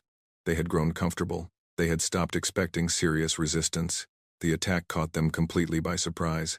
Humans poured into the city from all directions. They moved through the ruins with deadly precision. They knew every street, every building, every hiding spot. The aliens had maps. Humans had memory. Commander Velkoth of the Zyrathi garrison barely had time to react. One moment, everything was quiet. The next moment, his soldiers were dying. "What is happening?" he screamed into his communicator. "Where did they get these weapons?" There was no answer.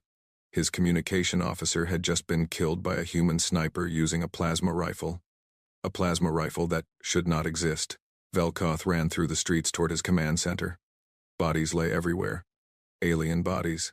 His soldiers. His warriors. The finest troops in the galaxy. They were being slaughtered. A human soldier stepped out of a doorway in front of him. He was young, maybe 19 years old. He was wearing armor that glowed with a faint blue light. An energy shield. How did humans have energy shields? "Going somewhere?" the human asked. His voice was cold. Velkoth reached for his weapon. He was fast. He had trained for centuries. He was a master of close combat. The human was faster. A plasma bolt struck Velkoth in the chest. His personal shield flickered and failed. The heat burned through his armor. The last thing he saw was the human's eyes. They were not afraid. They were not angry. They were triumphant.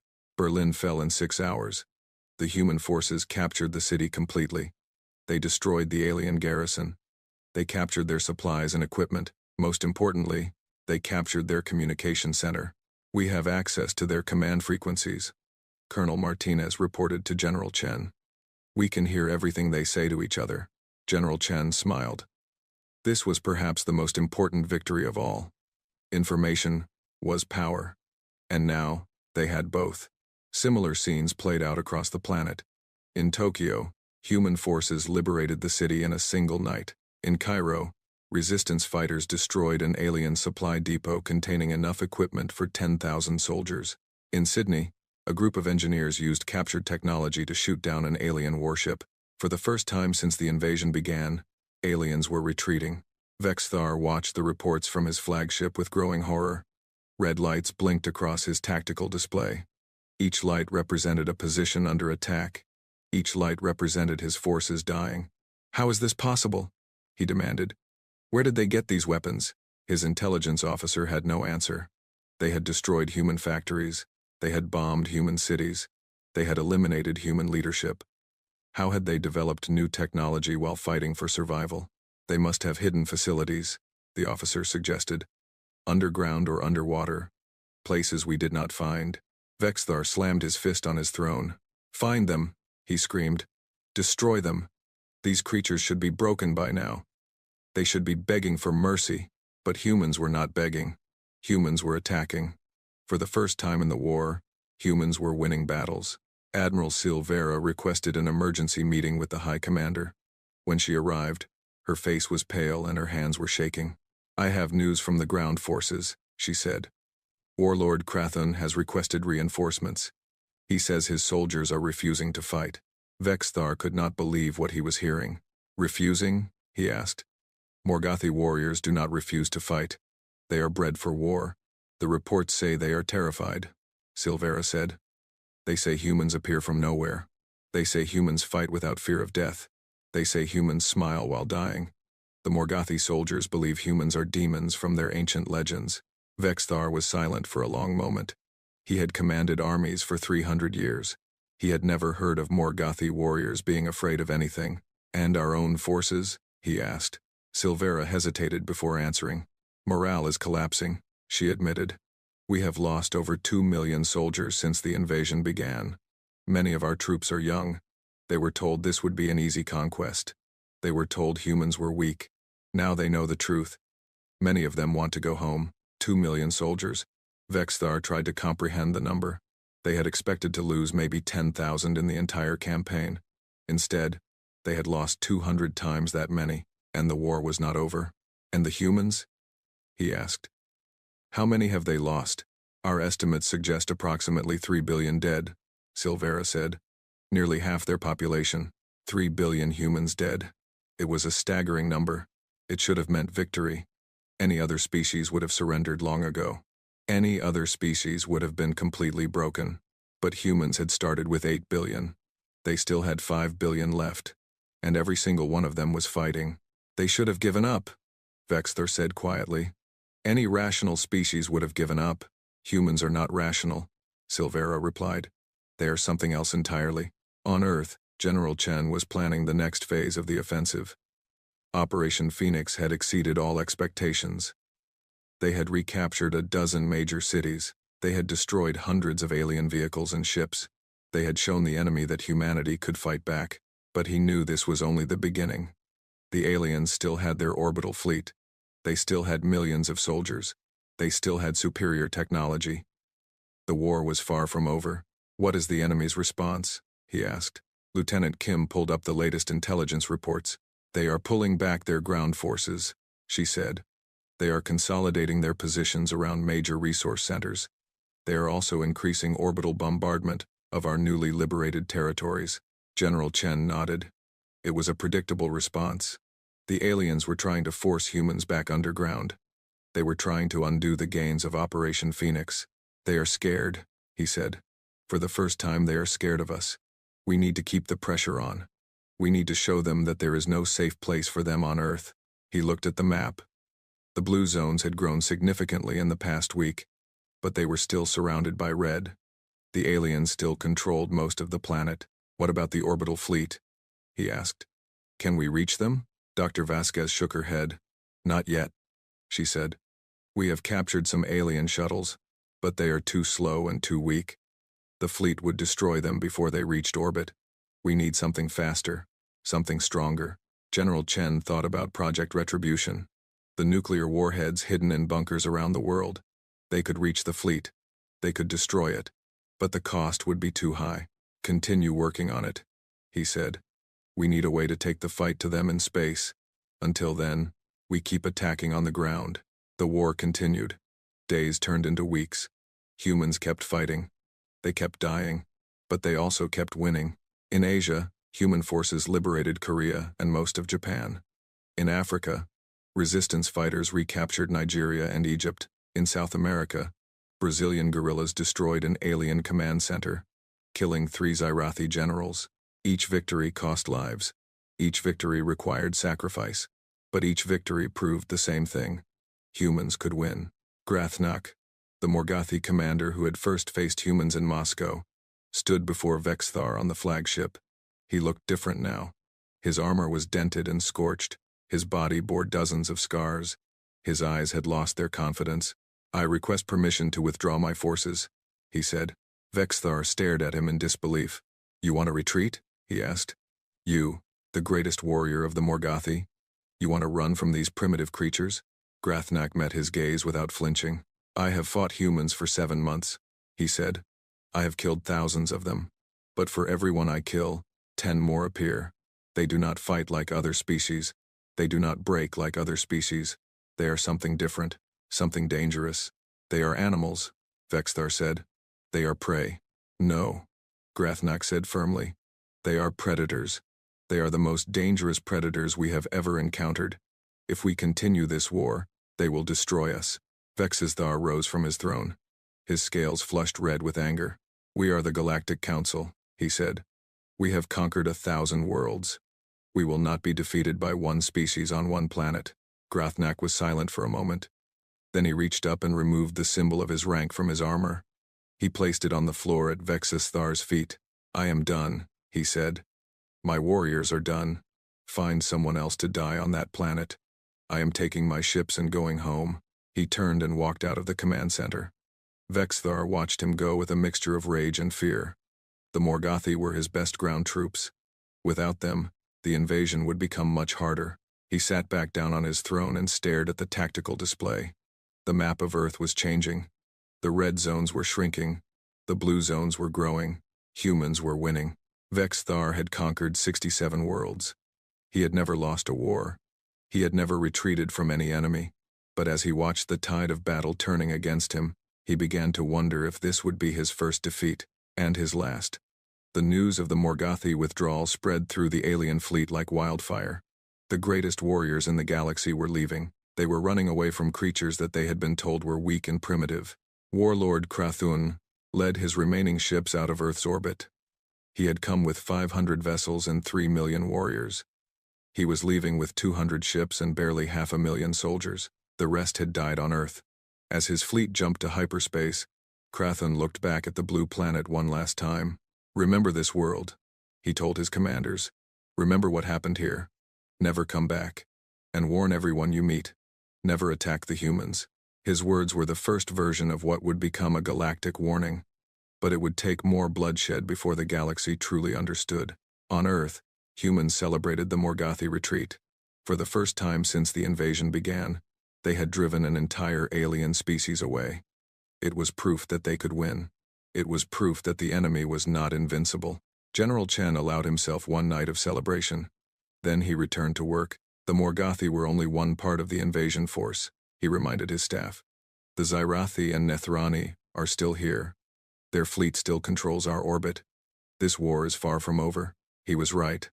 Vexthar was not ready to give up. The retreat of the Morgothi had humiliated him in front of the Galactic Council. He needed a victory. He needed to prove that Earth could still be conquered. "Increase the orbital bombardment," he ordered. "If we cannot hold their cities, we will destroy them. If we cannot break their spirit, we will break their world." The bombardment began that night. Alien warships rained plasma fire on human territories. They targeted cities and farms and power plants. They tried to burn humanity out of existence. Millions more humans died. But they did not surrender. Instead, they adapted. Humans moved deeper underground. They built tunnels that connected bunkers across continents. They developed new ways to grow food in caves and basements.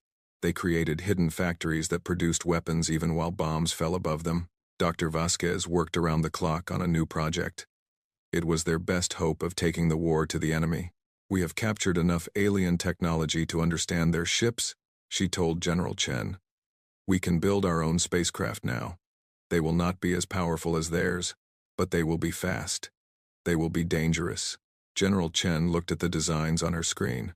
The ships were smaller than alien vessels. They were streamlined and aggressive-looking. They looked like weapons. "How soon?" he asked. 2 months, Dr. Vasquez said. "We are building them in underground facilities across the world. By the time the aliens detect them, we will have 50 ships ready to launch." "Will 50 ships be enough?" Dr. Vasquez smiled. It was not a pleasant smile.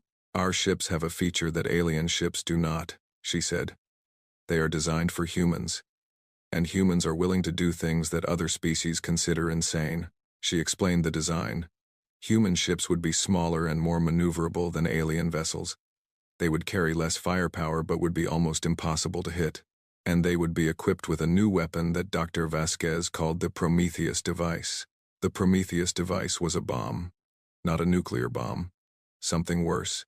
It used captured alien technology to create a reaction that would tear apart any ship's power core. One hit from a Prometheus device would destroy any vessel in the alien fleet.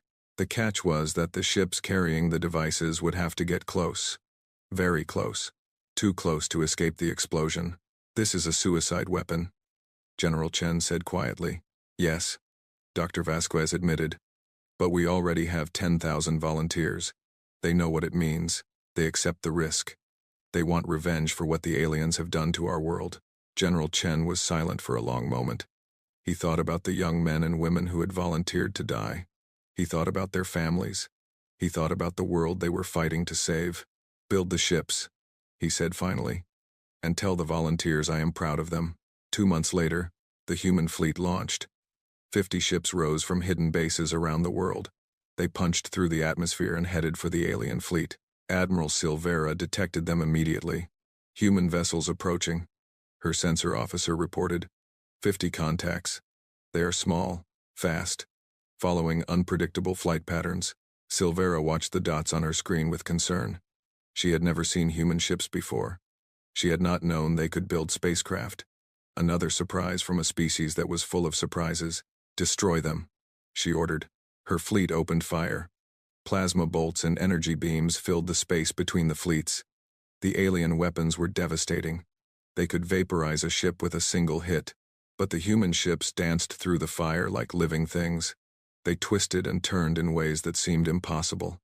They flew patterns that no computer could predict, because they were not controlled by computers.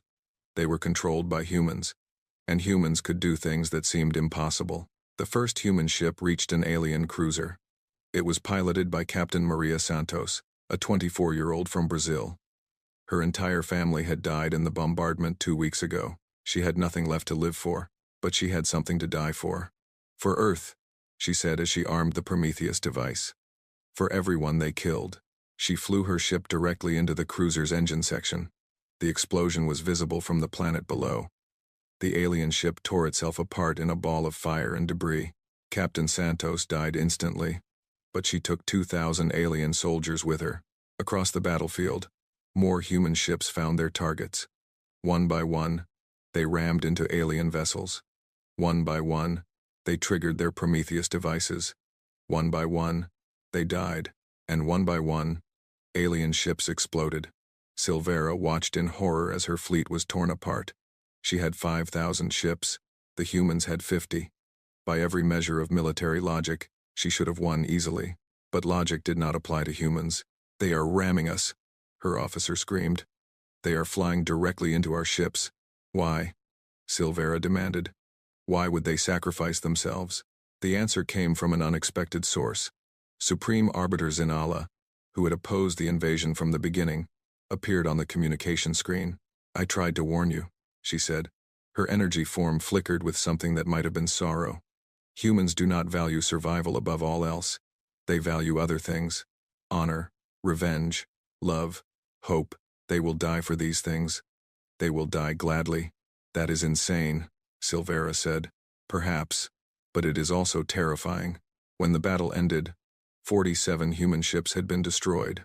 All 47 pilots had died. But they had taken 423 alien ships with them, nearly 10% of the entire invasion fleet.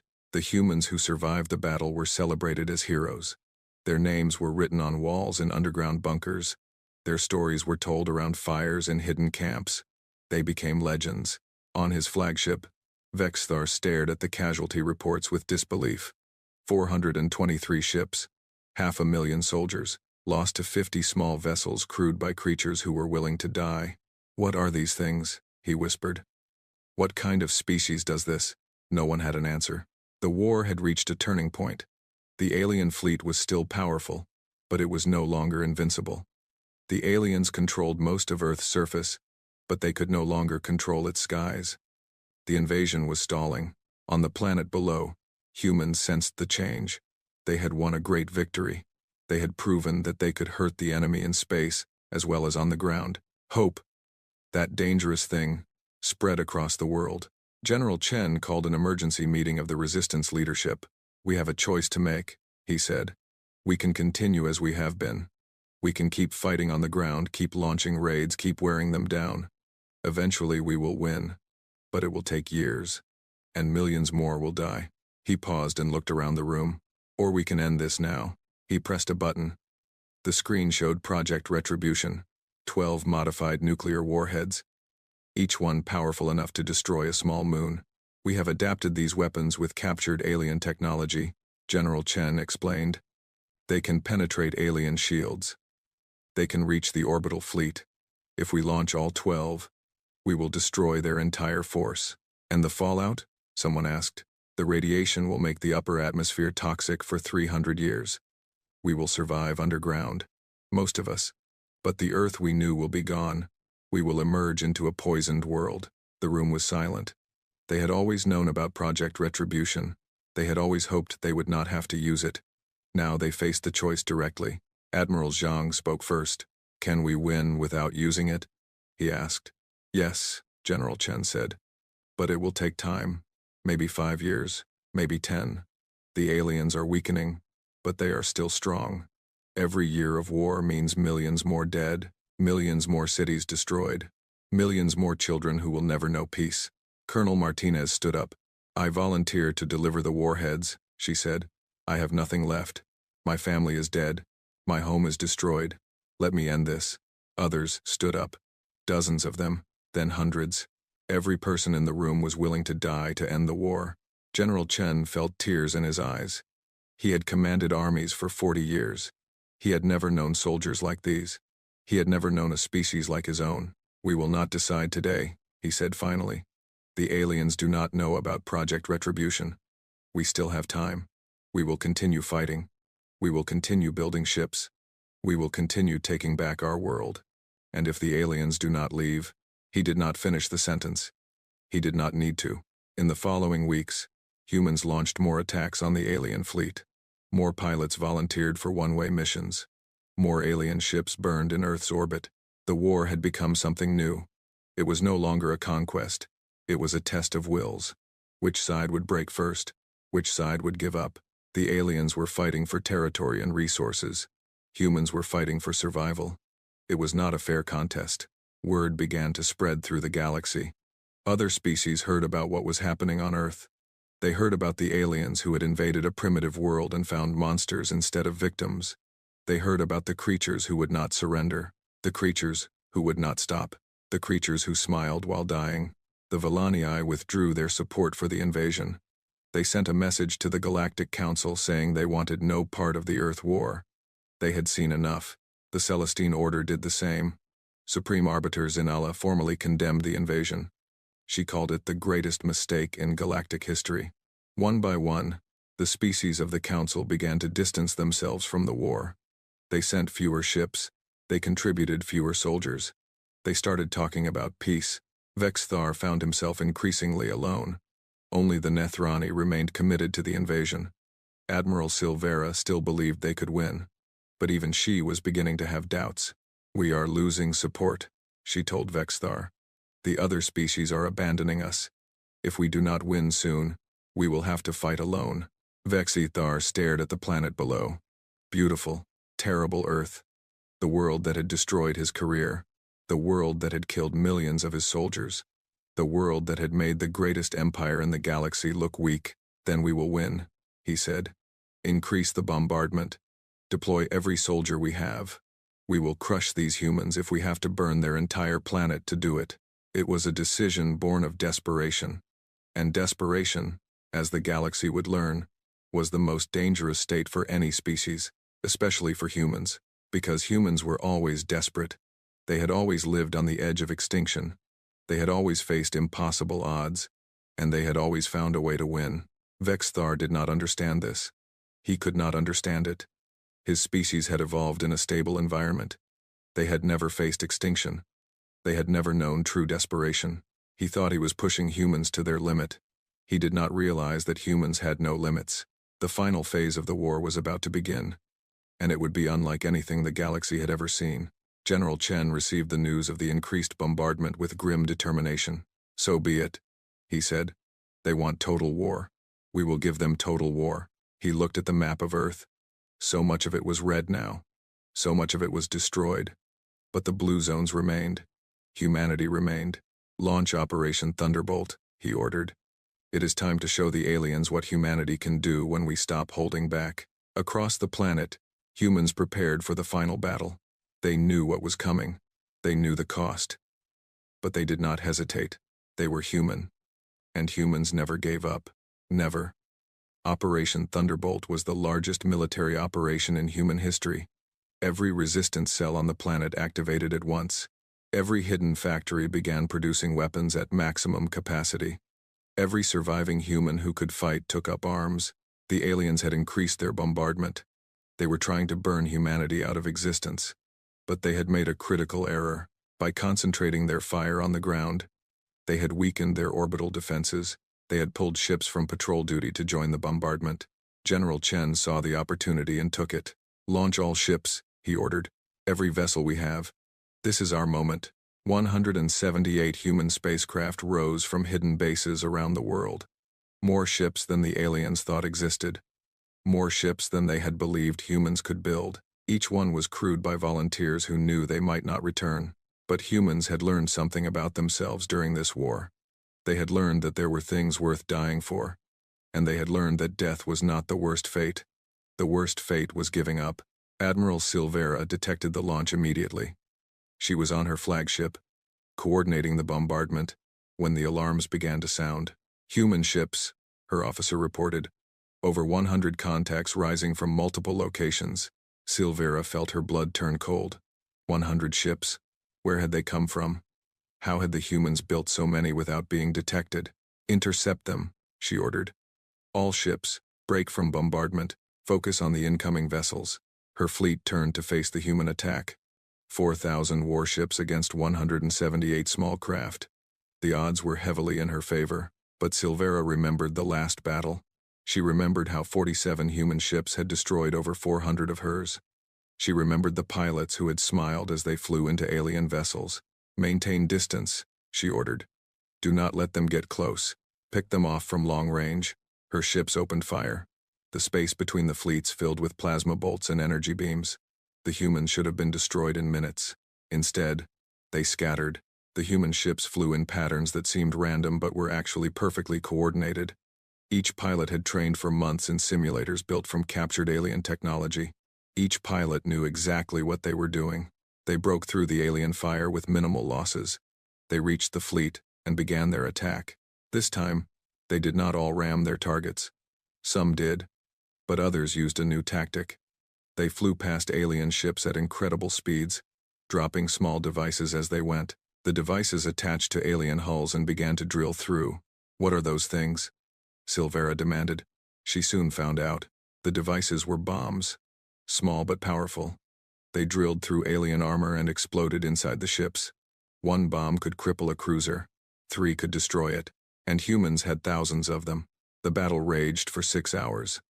Human pilots flew with skill and courage that the aliens could not match. When their ships were damaged, they did not retreat. They flew into the nearest enemy vessel and detonated their remaining weapons. When their weapons were spent, they used their ships as projectiles. By the end, 73 human ships had been destroyed.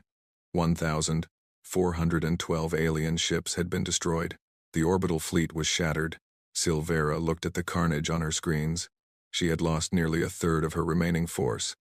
And humans were already building more ships, more weapons, more soldiers. She finally understood what Zinala had tried to tell them. This war could not be won. Humans would never surrender. They would fight until the last of them was dead. And in fighting, they would destroy everything the aliens sent against them. "Send a message to the council," she said quietly. "Tell them the invasion has failed. Tell them we are withdrawing." Her officers stared at her in shock. "Admiral," one of them said, "the High Commander has not authorized a withdrawal." "Then I am authorizing it," Silvera replied. I will not send any more of my soldiers to die on that planet. I will not lose any more ships to those creatures. We are leaving. She activated the fleet-wide communication. All Nethrani vessels. Break off from Earth immediately. Set course for the jump point. We are returning home. The Nethrani ships began to move away from Earth. They were the last major alien force besides the Xyrathi. When they left, Vexthar would be alone. On his flagship, Vexthar watched the Nethrani departure with cold fury. Cowards, he spat. They abandon us in our moment of victory. Sir, his aide said nervously. The Nethrani were a third of our remaining force. Without them we cannot hold the ground we have taken. We cannot continue the bombardment. We cannot. Silence, Vexthar roared. I have conquered 67 worlds. I will not be defeated by one primitive planet. He stood up from his throne and walked to the window. Below him, Earth spun slowly, blue and green and brown, scarred by war but still beautiful, still defiant.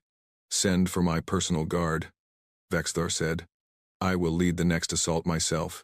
I will show these humans what happens when they defy the High Commander of the Xyrathi Empire. His aide tried to protest. It was too dangerous. The humans had proven they could kill anyone. But Vexthar would not listen. He had come to conquer Earth. He would not leave until he did. General Chen received the news of the Nethrani withdrawal with grim satisfaction. One more to go, he said. But Vexthar will not leave easily.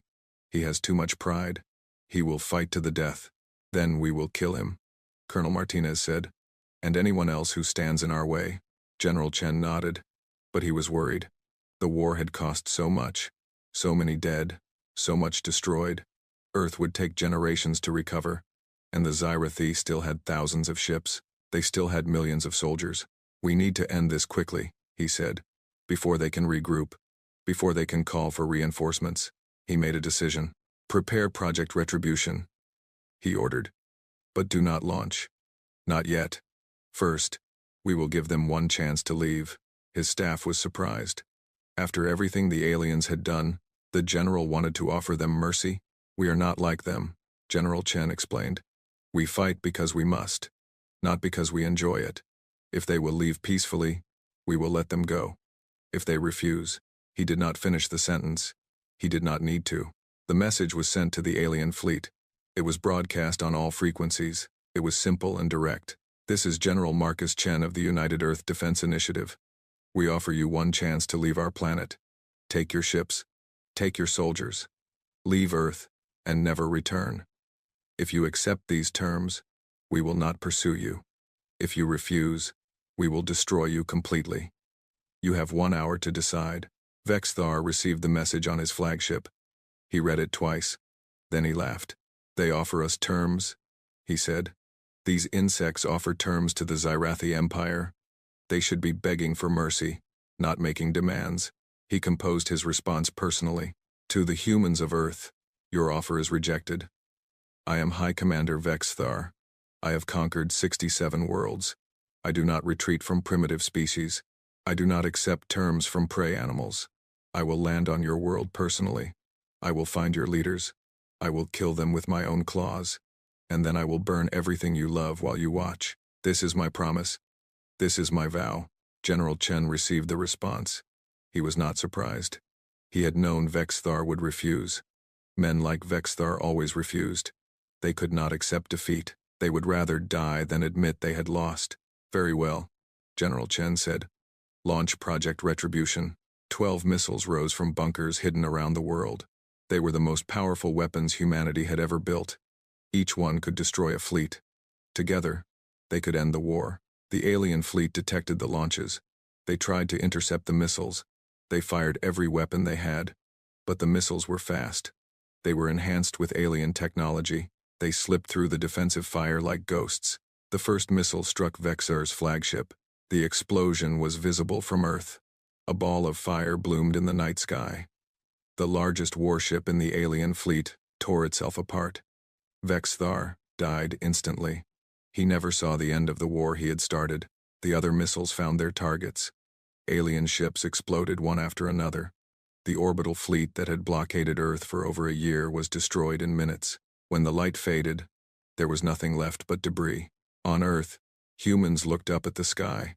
For the first time in over a year, they saw stars. The alien ships were gone. The blockade was over. The war was won. General Chen stood in his bunker and wept. He wept for the 3 billion humans who had died. He wept for the soldiers who had sacrificed themselves. He wept for the world that had been destroyed, and he wept with joy. Because humanity had survived. Against impossible odds. Against the greatest empire in the galaxy. They had survived. The news spread across the planet. People emerged from bunkers and caves. They stood in the ruins of their cities and celebrated. They had won, but General Chen knew this was not truly the end. The galaxy had tried to destroy humanity. The galaxy had failed. Now humanity had to make sure it never happened again. Send a message to every species in the Galactic Council, he ordered. Tell them what happened here. Tell them the cost of attacking Earth. And tell them this. We will not hide on our planet anymore. We will not wait for the next attack. We are coming, and if anyone ever threatens humanity again, we will respond with every weapon we have. The message went out. It traveled faster than light across the galaxy. It reached every species, every world, every civilization, and it changed everything. The Galactic Council held an emergency meeting. The survivors from the Earth invasion spoke about what they had witnessed. They spoke about humans who fought without fear, humans who sacrificed themselves willingly, humans who smiled while dying. Supreme Arbiter Zinala spoke last. I warned you, she said. I told you not to attack Earth. Now you understand why. Humans are not like us. They are not like any species we have encountered. They do not fear death. They do not accept defeat. They fight until the last one falls. And even then, they find a way to strike back. She looked around the chamber at the representatives of 100 species. They were all afraid now. They had all heard the stories. We must never attack them again. Zinala continued. We must never give them a reason to come for us. Because if we do, they will not stop. They will not rest. They will hunt us across the galaxy until nothing is left. The council voted unanimously. A new law was passed. The most important law in galactic history. Never attack the humans. The law was inscribed on monuments throughout the galaxy. It was taught in schools. It was repeated in stories and songs and legends. Every child of every species learned the warning before they learned to walk. Never attack the humans. Face their wrath, and survival is impossible. 20 years later, humanity had rebuilt. The scars of war were still visible, but Earth was green again. Cities rose from the ashes. Children played in parks where bombs had once fallen. General Chen was 82 years old now. He had retired from military service. He spent his days in a small house near the ocean, watching the waves and remembering. One day, a young woman came to visit him. She was 20 years old. She had been born after the war ended. She had never known the horror of the invasion. She only knew the stories. General Chen, she said, I am writing a book about the war. I want to know what it was like. I want to understand why we won. General Chen looked at her for a long moment. She was so young, so full of hope. She did not know what humanity was truly capable of. We won because we had no choice, he said finally. We won because giving up was worse than dying. We won because we were human. But we were weaker than them, the young woman said. We had inferior technology. We had fewer numbers. By every measure, we should have lost. General Chen smiled. Those measures mean nothing, he said. The galaxy did not understand humans. They thought they knew what we were. They thought we were soft because we had no natural weapons. They thought we were weak because we fought among ourselves. They thought we would break because we cried and feared and loved. He looked out at the ocean. The same ocean that had hidden submarines during the war. The same ocean that had provided safe passage for resistance fighters. The same ocean that humans had crawled out of millions of years ago. But those things they saw as weaknesses were actually our strengths. We cry because we care. We fear because we understand danger. We love because we know life is precious. And we fight among ourselves because we are passionate. Because we believe in things worth fighting for. He turned back to the young woman. The aliens saw a divided, primitive species. They did not see the truth. They did not see that every human carries within them the potential for greatness. They did not see that when humanity unites behind a cause, nothing in the universe can stop us. Is that why they fear us now?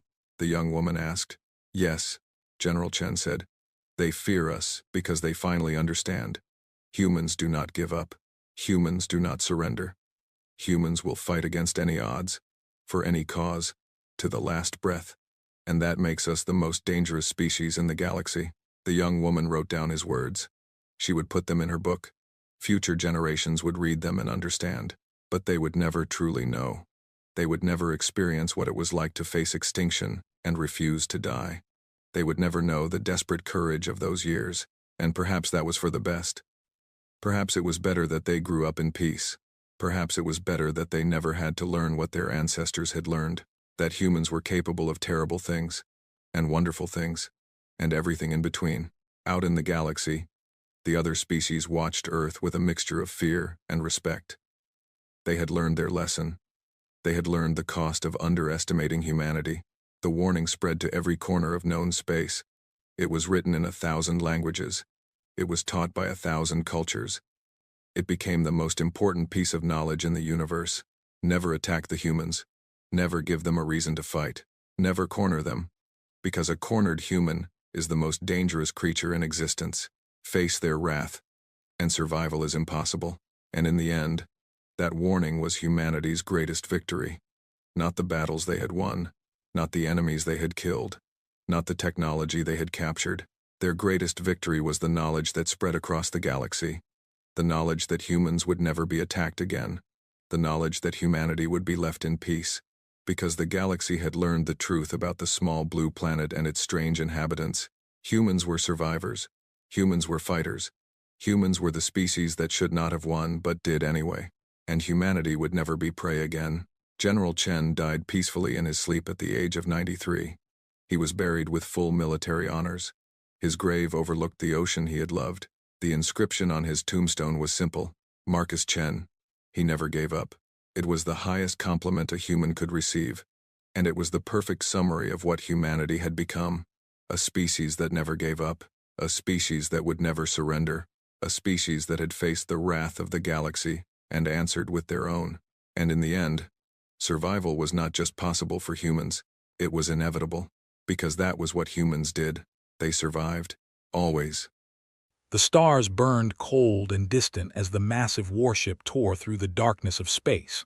The vessel was called the Throne of Silence, and it was one of the most powerful ships in the Empire. Its hull stretched nearly 2 kilometers long, covered in weapons that could crack planets open like eggs. For 300 years, this ship had brought death to dozens of worlds. Entire civilizations had fallen before its guns. But tonight, the Throne of Silence was dying. Commander stood on the bridge and watched the damage reports scroll across his screen. The numbers were bad. The numbers were very bad. Half the ship was on fire. The main reactor was failing.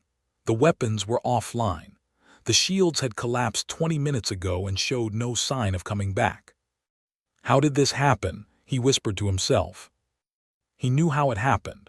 The Ani rebels had ambushed them near the edge of the Sol system. They had conquered the Ani 50 years ago, but some of them still refused to accept their place as slaves. They had hidden ships in the asteroid field. They had waited, and when the Throne of Silence passed by, they had attacked with everything they had. The rebels were all dead now. The Throne of Silence had destroyed every single one of their ships, but the damage was done. The mighty warship was crippled beyond repair. "Commander," said his second officer, a thin named X, "we have located a planet nearby, Class 4 world, primitive inhabitants, no space travel capability." Turn to look at the main screen. A blue and green world floated in the blackness of space.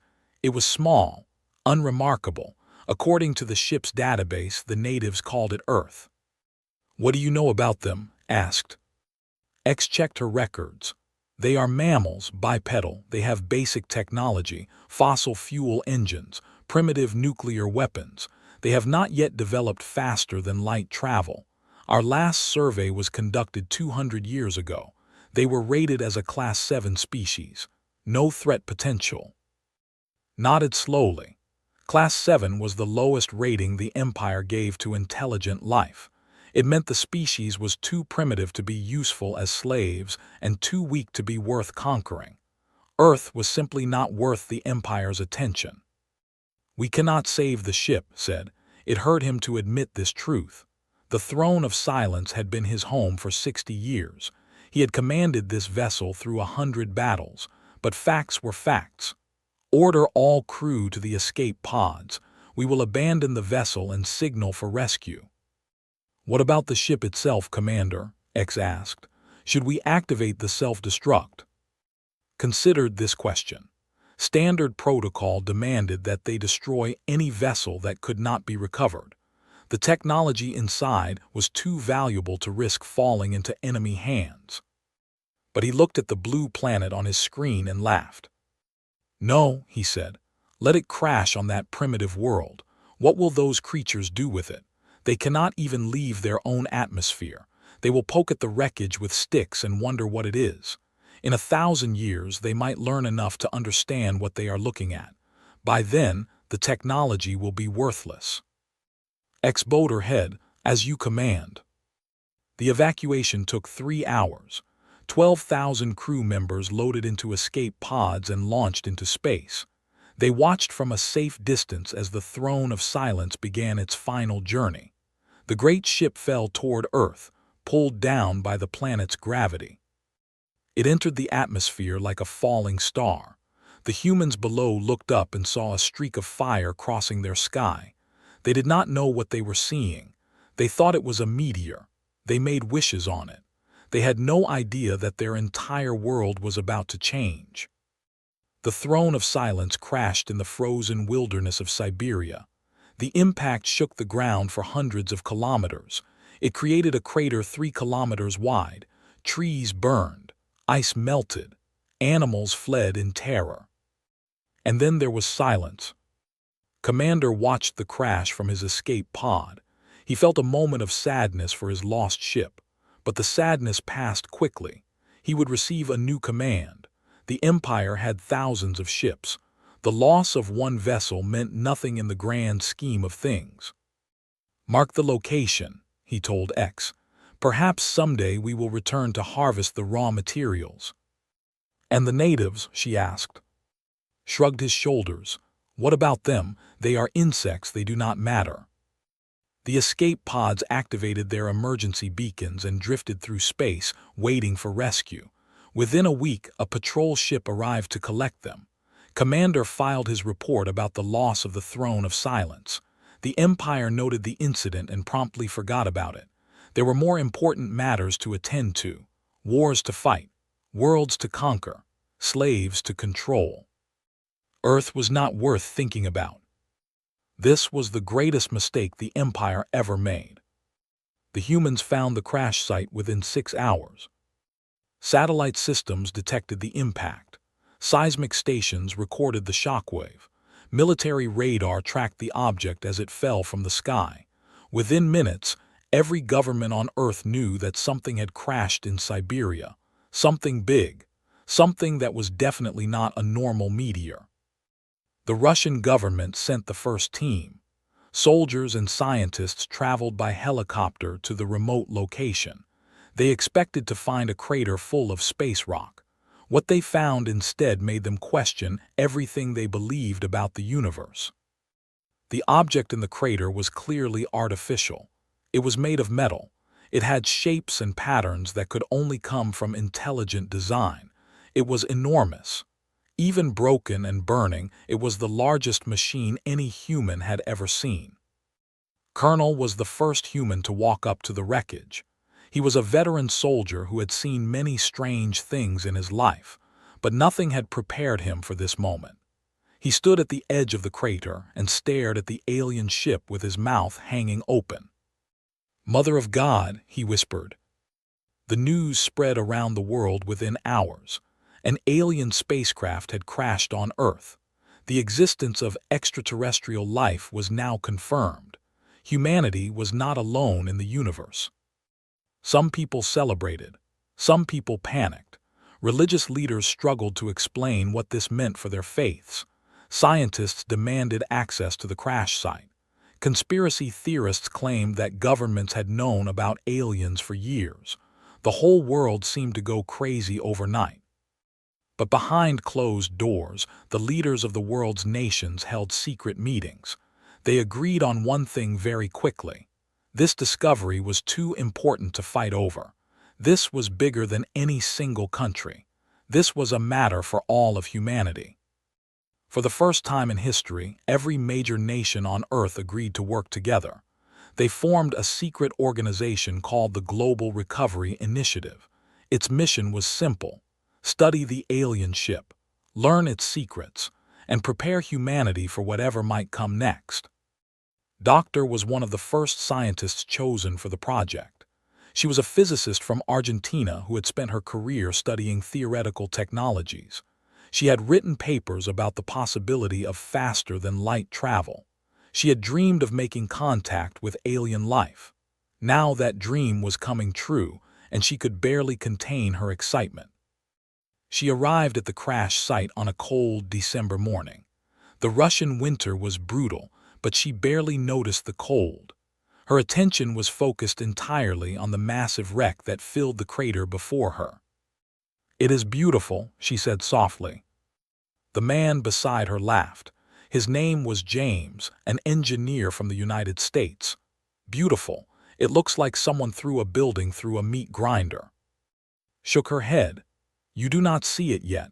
Look at the curves of the hull. Look at how the pieces fit together. Whoever built this ship understood physics in ways we cannot imagine.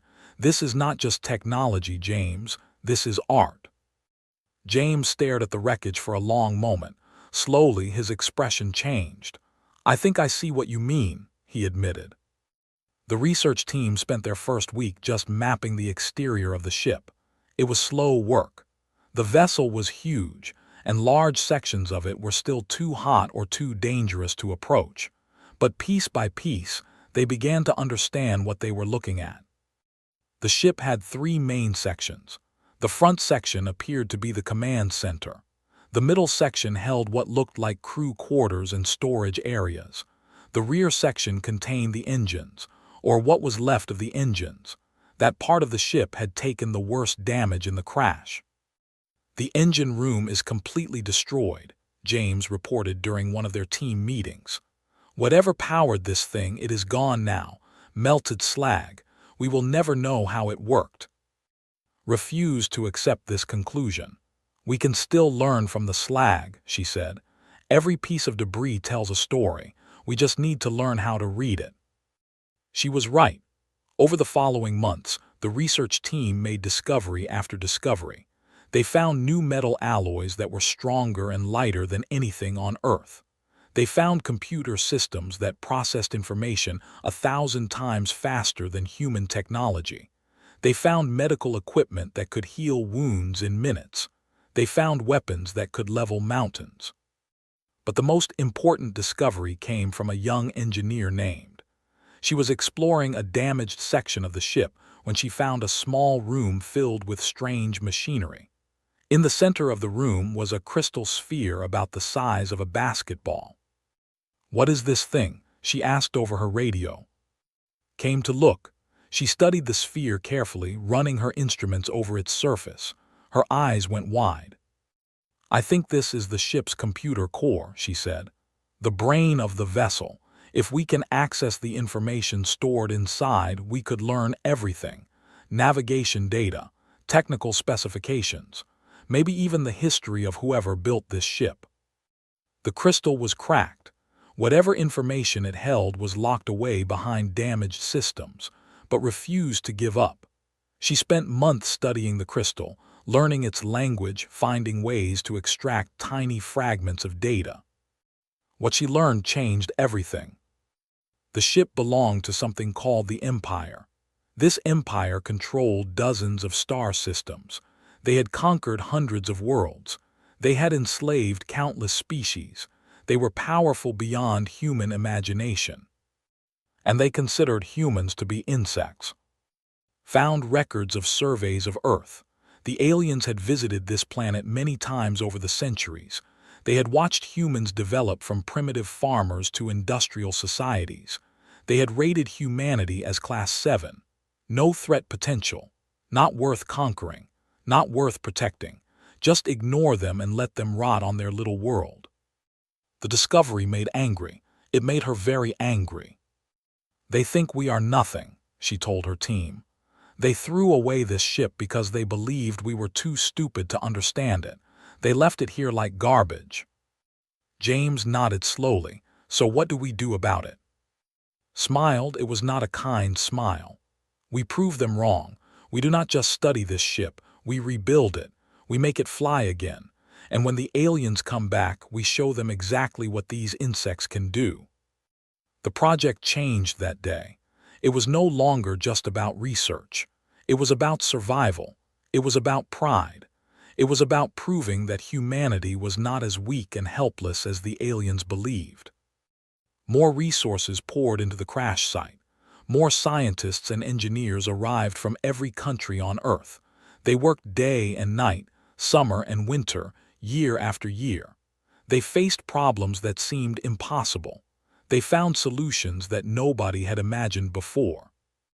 They had designed their ship with elegant precision. Every system was specialized. Every component was built for one specific purpose. When something broke, you needed exactly the right replacement part or nothing would work. Humans did not have the right replacement parts, so they improvised. They replaced alien circuits with human computer chips. They filled gaps in the hull with steel plates welded by human hands. They rebuilt the power systems using nuclear reactors designed on Earth. The result was ugly. It was crude. It was a mixture of alien elegance and human stubbornness. But it worked. 15 years after the crash, stood in the rebuilt command center of the ship. She was older now. Her hair was gray. Her face was lined with wrinkles, but her eyes still burned with the same fire that had driven her since the beginning. Around her stood the team that had made this miracle possible. James, hundreds of others who had given their lives to this project. They had all sacrificed so much. They had missed birthdays and holidays. They had lost relationships and health, but they had never stopped working. "Is it ready?" asked. James nodded. "The engines are online. The weapons are charged. The shields are functional. It is not pretty, but it will fly." Reached out and touched the control panel. The ship hummed beneath her fingers, alive with power. "The aliens called this ship the Throne of Silence," she said. "But that name does not fit anymore. This is not their ship now. This is our ship, a human ship." She turned to face her team. "I propose we give it a new name, a human name. We will call it the Prometheus, after the god who stole fire from heaven and gave it to humanity." The team cheered. The name was perfect. Outside, the Siberian winter howled against the walls of the crater, but inside the rebuilt ship, humanity had found its fire. They had taken what the aliens threw away. They had turned garbage into hope. The Empire had forgotten about Earth. They had dismissed humans as insects. They had made the greatest mistake in the history of the galaxy. And someday soon, they would pay for it. The Prometheus waited patiently in its crater, its engines ready, its weapons armed. It waited for the day when the aliens would return. It waited for the chance to show the universe what humans could do. That day was coming, and the galaxy would never be the same. Looked up through the repaired viewport at the stars above. Somewhere out there, the Empire continued its campaign of conquest. Somewhere out there, billions of slaves suffered under alien rule. Somewhere out there, the commanders who had abandoned this ship were living their comfortable lives, never thinking about the primitive planet they had left behind. "We are coming," whispered to the stars. "We are coming, and we will make you remember us." The Prometheus hummed its agreement. Humanity was ready. The rebuilt ship sat in its crater like a sleeping giant. 15 years of work had transformed the broken wreck into something new, something dangerous. The Prometheus was ready to fly, but knew that one ship would never be enough. She stood in her office at the edge of the crash site, staring at data on her computer screen. The information they had extracted from the alien crystal painted a terrifying picture. The Empire had thousands of warships. They had conquered dozens of star systems. They had destroyed entire civilizations. One human ship against that kind of power was nothing. It was a mosquito fighting an elephant. It was suicide. But refused to accept defeat. She had spent 15 years proving that humans could do the impossible. She was not going to stop now.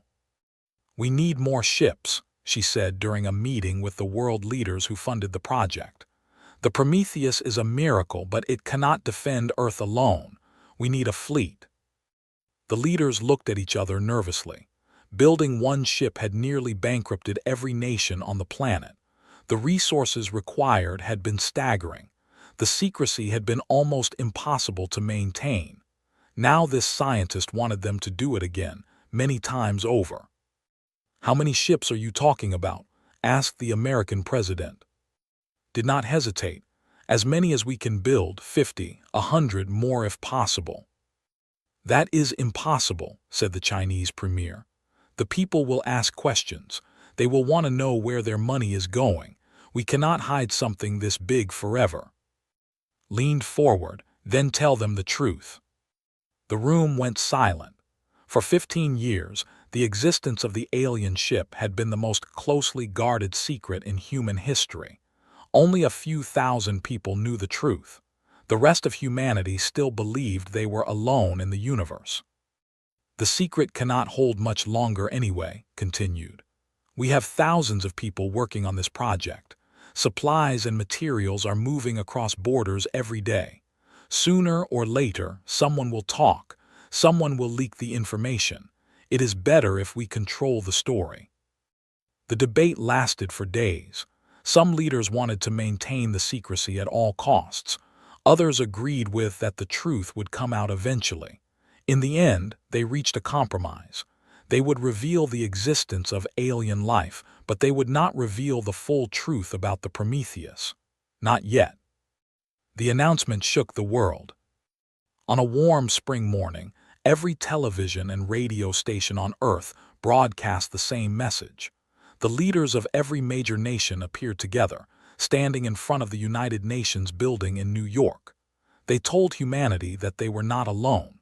They showed pictures of the alien ship. They explained that visitors from another world had crashed on Earth 15 years ago. They did not mention that the ship had been rebuilt. They did not mention the weapons and shields and engines that were now operational. They simply said that scientists were studying the wreckage and learning from it. The reaction was everything had predicted. There was fear. There was excitement. There was chaos and confusion. Religious groups declared the end times. Scientists demanded more information. Protesters filled the streets in every major city, some celebrating and some demanding answers. But underneath all the noise, something else happened. Something that had hoped for but never dared to expect. Humanity began to unite. The old arguments suddenly seemed small and pointless. Wars that had been fought for decades suddenly stopped. Political enemies began talking to each other. Countries that had been rivals for centuries started working together. The knowledge that aliens existed changed everything. Humans looked up at the stars and realized that their petty conflicts did not matter anymore. There were bigger things to worry about now. The money started flowing. Every nation on Earth contributed to what was publicly called the Global Defense Initiative. Officially, this organization was dedicated to studying alien technology and preparing humanity for possible contact with extraterrestrial life. Unofficially, it was building a fleet of warships. Moved her operations from Siberia to the moon. A massive underground base was constructed in the crater of. Here, far from curious eyes, the real work began. The Prometheus was transported into space piece by piece, then reassembled in lunar orbit. Engineers swarmed over its hull, making final adjustments and improvements. Test flights began in secret, the ship moving through the darkness of space where no telescope could track it. Captain Cole was chosen to command the vessel. He was a former fighter pilot from the United States Air Force, a man known for his calm under pressure and his unconventional thinking. He had been one of the first pilots to train on the alien systems, and he had taken to them like he was born for this purpose. "She handles like a dream," reported after his first test flight. "The engineers did incredible work. This ship is better than anything the aliens could have built." Smiled at the compliment, but she shook her head. "Not better, different. The built for precision and elegance. We built for survival and stubbornness. Those are very different philosophies." "I like our philosophy better," said. Meanwhile, construction began on the new fleet. The plans were based on the Prometheus, but for mass production. These ships would be smaller and less powerful than the original, but they would be faster to build and easier to crew. They would be good enough. The shipyards were hidden throughout the solar system. One was built in the asteroid belt, disguised as a mining operation. Another was constructed on the dark side of the moon. A third was hidden beneath the surface of Mars. Every location was chosen for secrecy and security. The work was brutal. Engineers and workers labored in harsh conditions far from their homes and families. Accidents happened. People died. But no one quit. Everyone understood what was at stake. Visited the shipyards often, inspecting progress and solving problems. She was no longer just a scientist. She had become the heart of this entire operation. When workers felt tired or hopeless, they looked at her and found new strength. If this old woman could keep fighting, so could they. James worked beside her as always. He had become her closest friend over the years. They had argued countless times, disagreed about methods and priorities, shouted at each other in frustration. But they had never stopped trusting each other. "Do you think they will come back?" James asked one night, as they shared a meal in the lunar base cafeteria. Considered the question. "Yes, I am certain of it." "How can you be so sure?" "Because I have studied them," said. "They are conquerors. They take what they want and destroy what they cannot use. Earth has resources they might want someday. Water, metals, biological diversity, and even if they never wanted our resources, they would eventually notice that one of their ships had disappeared. They would come to investigate." James nodded slowly. "And when they arrive, they will find us ready." "That is the plan." The years passed. The fleet grew. 20 ships became 30. 30 became 50. Each vessel was crewed by volunteers who understood they might never come home. They trained endlessly, learning to fight in ways no human had ever fought before. The tactics they developed were unlike anything in military doctrine. Human pilots flew their ships with a recklessness that would horrify alien commanders. They took risks that seemed suicidal. They pushed their vessels beyond safe limits. They fought dirty, using tricks and traps and deceptions. "The aliens have rules," Cole explained to his crews. "They have traditions and protocols. They fight the same way their ancestors fought 1,000 years ago. We have no rules.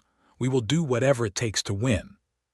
Some people worried about this approach.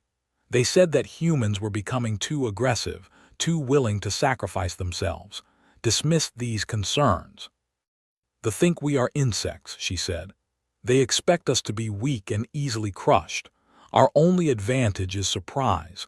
We must be more fierce, more determined, and more willing to sacrifice than they can possibly imagine.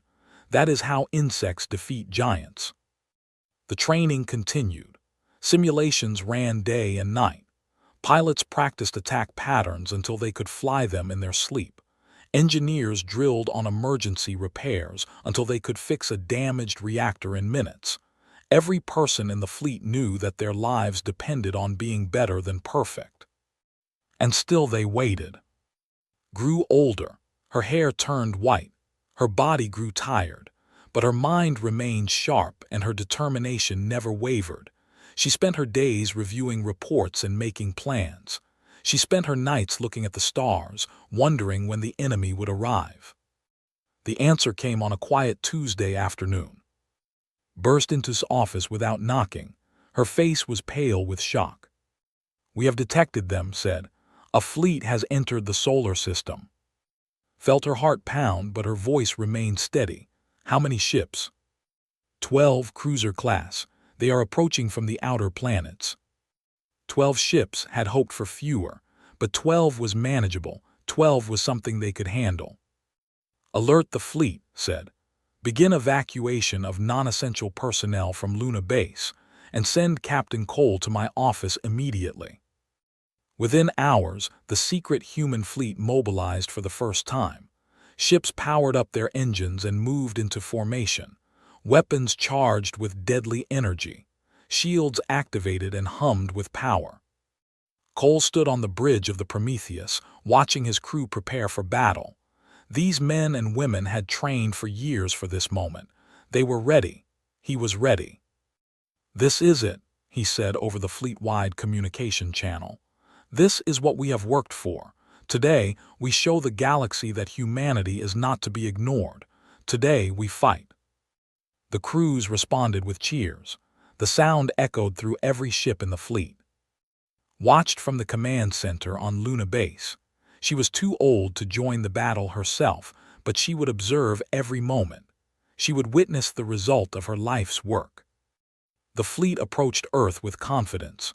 They had come to investigate the missing ship, just as had predicted. Their scans showed primitive technology on the planet below, fossil fuel engines, basic nuclear reactors, nothing that could threaten a proper warship. Commander led the expedition. He had been promoted after the loss of the Throne of Silence, given a new ship and a new crew. He had largely forgotten about the primitive world where his old vessel had crashed. It had been such a small matter, such an unimportant event. Now he was returning, and he expected to find nothing interesting. Perhaps the wreckage of his old ship, picked over by primitive scavengers. Perhaps some confused natives who had seen things they could not understand. Nothing to concern the mighty empire. "Sir," said his sensor officer, "I am detecting something strange." Turned to look at his screen. "What is it?" "There appears to be a vessel approaching us, a large vessel." Frowned. "That is impossible. These primitives have no spacecraft capable of reaching us." "Nevertheless, sir, my readings are clear. One ship approaching at high speed. Its design is unusual." Pulled up the image on his own screen. What he saw made no sense. The ship approaching them looked like a nightmare. It had the basic shape of a dreadnought, but it was covered in strange modifications. Human technology had been grafted onto the alien hull like patches on a wound. The result was ugly, chaotic, and somehow terrifying. "That is my ship," whispered. "That is the Throne of Silence." Before he could process this impossible sight, a transmission came through. A human face appeared on his screen, a man with cold eyes and a calm voice. "Fleet, this is Captain Cole of the United Earth Naval Ship Prometheus. You have entered human space without permission. Leave now, or we will remove you by force." Stared at the screen in disbelief. A human was threatening him. A primitive insect from a Class 7 world was ordering the Empire to retreat. The idea was so absurd that laughed. "You cannot be serious," he said. "You have one ship. We have 12. Your vessel is a patched-together wreck crewed by primitives who have no idea how to use it. Stand aside, insect, and perhaps I will let your people live as slaves instead of corpses." Cole smiled. It was not a friendly smile. "You misunderstand the situation, Commander. This is not a request. This is your only warning." Ended the transmission. He turned to his fleet commanders and gave the order that would change the history of the galaxy. "Destroy them." The 12 cruisers moved forward, weapons charging. They expected an easy victory. They expected the primitive human ship to break and run. They expected this battle to be over in minutes. They were right about the time. They were wrong about everything else. Back on Luna Base, watched the tactical display with tears in her eyes. 15 years of work, 15 years of sacrifice had all led to this moment. Whatever happened next, humanity would never be the same. "Good luck," she whispered. "Make them remember us." The Prometheus accelerated toward the enemy fleet. Behind it, hidden in the shadow of Earth's moon, 50 more human ships waited for their signal. They had no idea what was about to hit them. The Prometheus shot through space like a bullet fired from God's own gun. Captain Cole stood at the center of the bridge, his hands clasped behind his back, his eyes fixed on the approaching enemy fleet. 12 cruisers, 12 ships that were designed to crush anything in their path. Was not impressed. "All stations report ready," said his first officer, Commander Sarah. She was a former naval commander who had been one of the first to volunteer for the space program. Her voice was steady despite the tension on the bridge.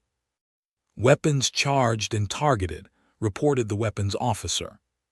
"Shields at maximum," added the engineer. "Engines ready for combat maneuvers," confirmed the pilot. Nodded, his crew was the best humanity had to offer. They had trained for years for this moment. They were ready. "The enemy is hailing us again," said the communications officer. "Ignore them," said. "I have nothing more to say to them." The fleet opened fire first.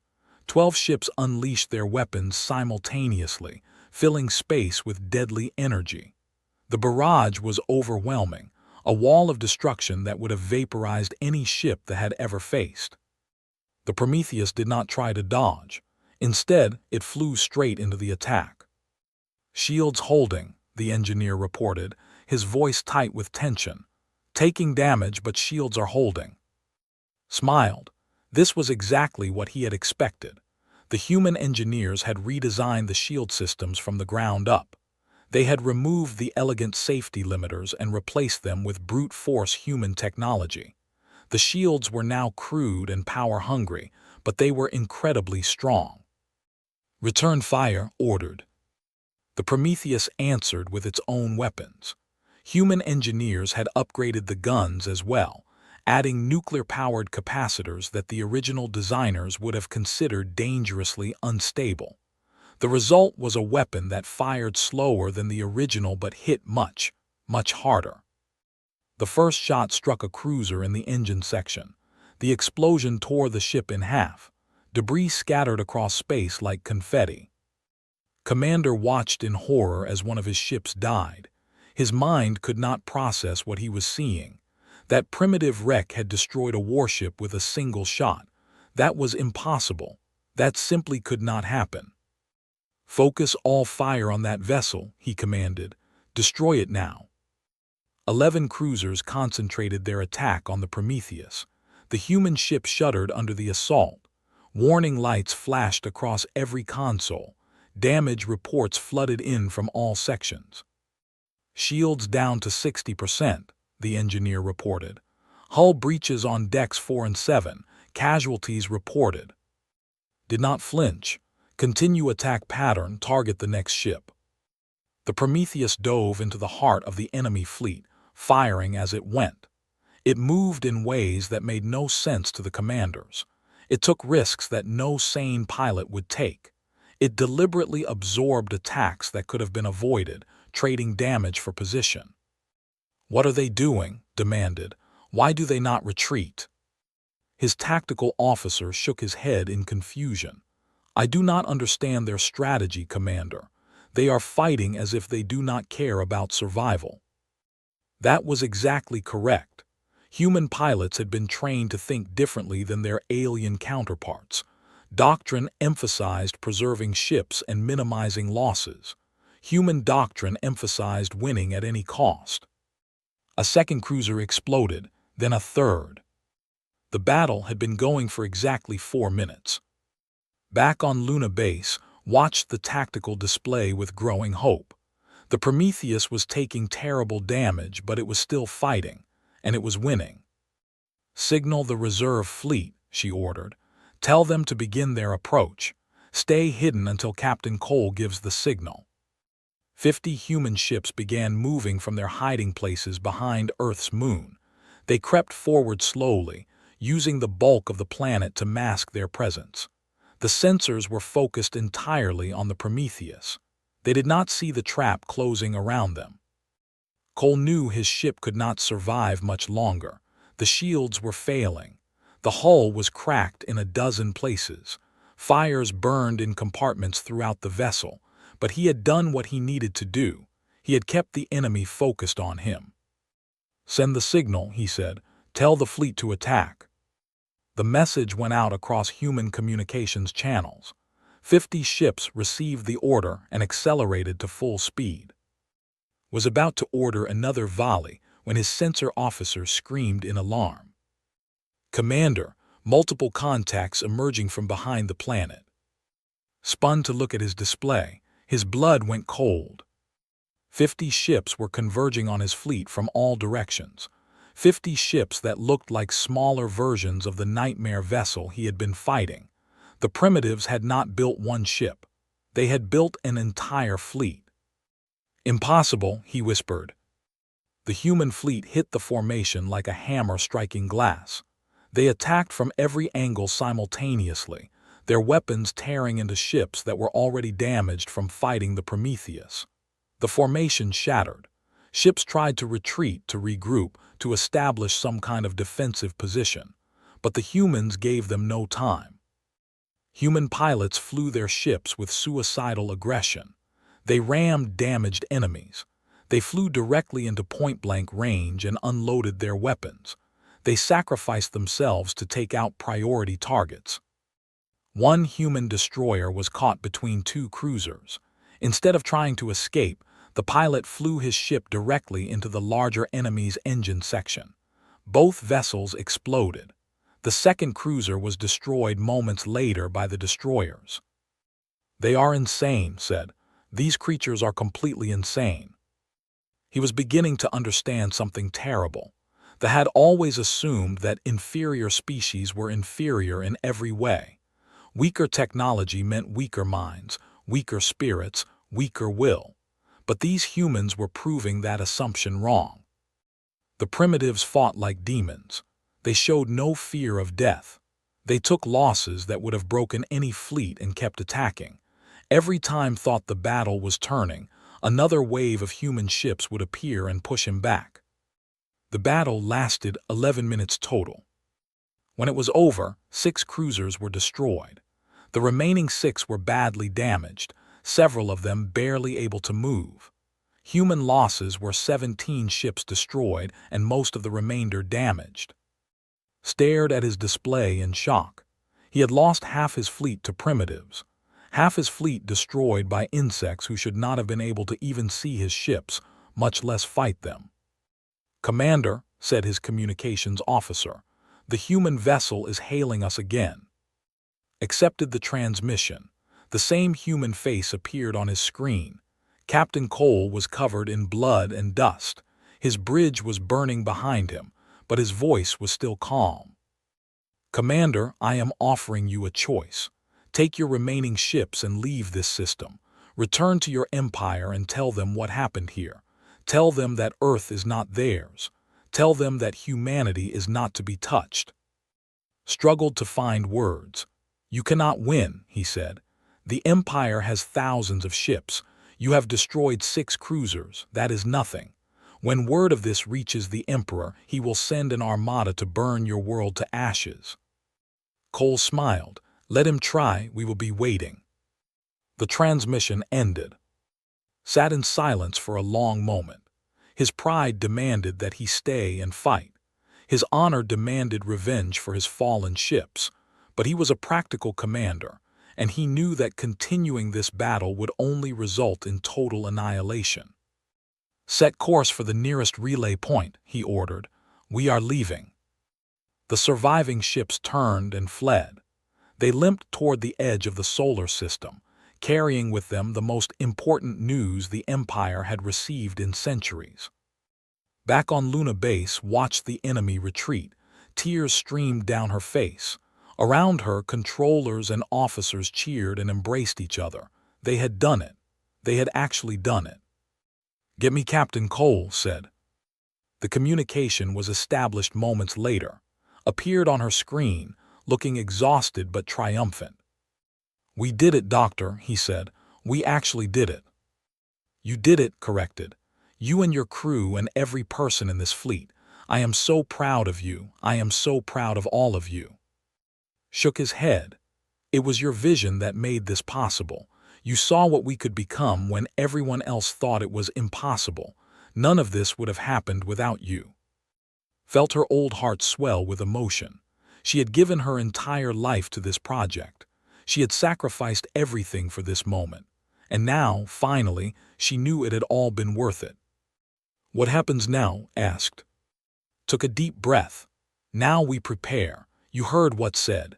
The Empire will come back. They will come back with more ships than we can count. We need to build more vessels, train more crews, develop new weapons. We need to be ready for whatever they throw at us." And the world, the public, considered this question carefully. The secret was out now. The existence of the fleet could not be hidden anymore. Soon, everyone on Earth would know the truth about what had happened today. The world needs to know everything, decided. No more secrets. We will tell humanity the truth about the Empire, about the threat we face, and we will ask them to join us in defending our home. The news spread across Earth within hours. Videos of the battle were broadcast on every channel. The world learned about the alien threat, the secret fleet, the victory that had been won in the darkness of space. The reaction was overwhelming. Volunteers flooded recruitment centers on every continent. Scientists and engineers offered their services. Factories converted to military production. The world united behind a single purpose like never before in history.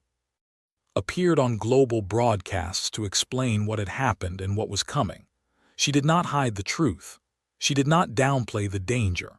She told humanity that they faced extinction, that the most powerful empire in the galaxy wanted them dead, that the war ahead would be long and brutal. And then she told them something else. Today, a fleet of human ships defeated the forces of an alien empire. We fought against enemies who considered us insects, who believed we were too primitive to matter. And we proved them wrong. We proved that humans are not weak. We are not insignificant. We are not alone. She paused, looking directly into the camera. "The battle ahead will be hard. Many of us will not survive, but I believe in humanity. I believe in our courage, our stubbornness, our refusal to give up even when everything seems hopeless. Those qualities carried us through the ice ages. They carried us through world wars and plagues and every disaster that has ever threatened our species, and they will carry us through this." The speech was broadcast to billions of people. It was translated into every language. It was replayed countless times on every network. And humanity answered. Shipyards expanded. New vessels were laid down, training programs. Every day brought new recruits, new resources, new determination. The world had never seen unity like this. Old enemies worked side by side. Old hatreds were forgotten. There was only one identity now, only one tribe that mattered. Human. Meanwhile, the Prometheus was towed back to the lunar shipyards for repairs. The damage was extensive. Entire sections had to be rebuilt from scratch, but the ship's crew refused to leave. They stayed with their vessel, helping with repairs, ready to fight again as soon as possible. Cole visited one night, months after the battle. He found her in her office, staring at charts and projections. "You should rest," he said. "You push yourself too hard." Shook her head. "I will rest when it is over, when the Empire is defeated, when Earth is safe. That could take years, decades maybe. Then I will rest when I am dead." Looked up at him with tired eyes. "I started this project when I was young. I will finish it even if it kills me." Sat down across from her. "The enemy will return. We hurt them today, but we did not defeat them. The Empire has resources we cannot match." "I know," said, "but we have something they do not." "What?" Smiled. "We have nothing to lose. The fight to expand their empire, to gain more slaves and more territory. They fight for power and pride. We fight for survival. We fight for our homes and our families and our species. That makes us more dangerous than they can possibly imagine. She pointed at the charts on her desk. Look at these production numbers. In 1 year, we have increased our fleet threefold. In 2 years, we will have 100 ships. In 5 years, we will have 1,000. And every single one of those ships will be crewed by humans who would rather die than surrender. Studied the numbers. They were impressive, but they were also terrifying. The rate of construction required incredible sacrifices. Every resource on Earth was being diverted to the war effort. People were working themselves to exhaustion. The entire planet had become a single factory dedicated to producing weapons. "Can we sustain this pace?" he asked. "We have no choice," said. "The Empire will not give us time to recover. They will come back as soon as they can gather a fleet large enough to overwhelm us. We must be ready." She stood up and walked to the window. Outside, the lunar surface stretched away toward the horizon, broken only by the lights of the shipyards. "When I was a little girl," she said, "I used to dream about meeting aliens. I thought they would be wise and kind. I thought they would teach us the secrets of the universe. I never imagined that the first aliens we met would want to kill us." She turned back to, "But maybe this is better. Maybe we needed an enemy to unite us. Maybe we needed a threat to make us realize what we could become." Nodded slowly. "I think you might be right." Returned to her desk and picked up another report. "Go rest, Captain. You have earned it. Tomorrow we begin planning the next phase." The next phase. His eyes hardened with determination. Defense is not enough. We cannot simply wait here and hope to survive. Sooner or later, we must take the fight to them. We must show the Empire that Earth is not just a difficult target. We must show them that we are a threat they cannot ignore. Understood. The battle today had been a victory, but it was only the first step. The war was just beginning. He saluted and left the office, leaving alone with her charts and her plans. Outside, the stars burned cold and distant. But among those stars, somewhere far away, frightened commanders were carrying news of their defeat back to the Empire. They were carrying warnings about the strange and terrifying creatures called humans. The galaxy was about to learn what Earth had proven today. Humanity was not to be underestimated. And the Empire's days were numbered. 3 years had passed since the first battle. 3 years of endless work, endless training, endless preparation. Earth had transformed itself into a fortress. The human fleet had grown from 50 ships to 300. Shipyards on the Moon, Mars, and the asteroid belt worked around the clock, producing new vessels as fast as possible. But knew it would not be enough. She sat in the command center on Luna Base, watching the long-range sensor display. Her hair was completely white now, and her face was deeply lined with age and exhaustion. The doctors told her she needed to rest, but she ignored them. There was no time for rest. There might never be time again. "Report," she said to the sensor officer. The young man's face was pale. "The enemy fleet has passed the outer markers. They will reach Earth in approximately 18 hours. Stared at the display. The enemy formation was massive, a cloud of red dots that seemed to fill the entire screen. 300 ships, the largest fleet the Empire had assembled in centuries. Emperor himself was leading the attack. He had declared that the insult to his empire could not stand. The primitives who had dared to destroy his ships would be made an example. Earth would burn. Humanity would be exterminated. The galaxy would learn what happened to those who "Send word to all fleet commanders," ordered. "Emergency briefing in 1 hour." The message went out across the solar system. Ship captains received their orders and acknowledged. The largest military operation in human history was about to begin. Captain Cole stood on the bridge of the Prometheus and watched his crew prepare for battle. His ship had been rebuilt and upgraded many times over the past 3 years. It was barely recognizable as the same vessel that had first risen from the Siberian ice. But it was still the heart of the human fleet, still the symbol of everything they had achieved. "This is it," he said to Commander Sarah. "The real battle, everything else was just a warm-up." Sarah nodded grimly. "Are we ready?"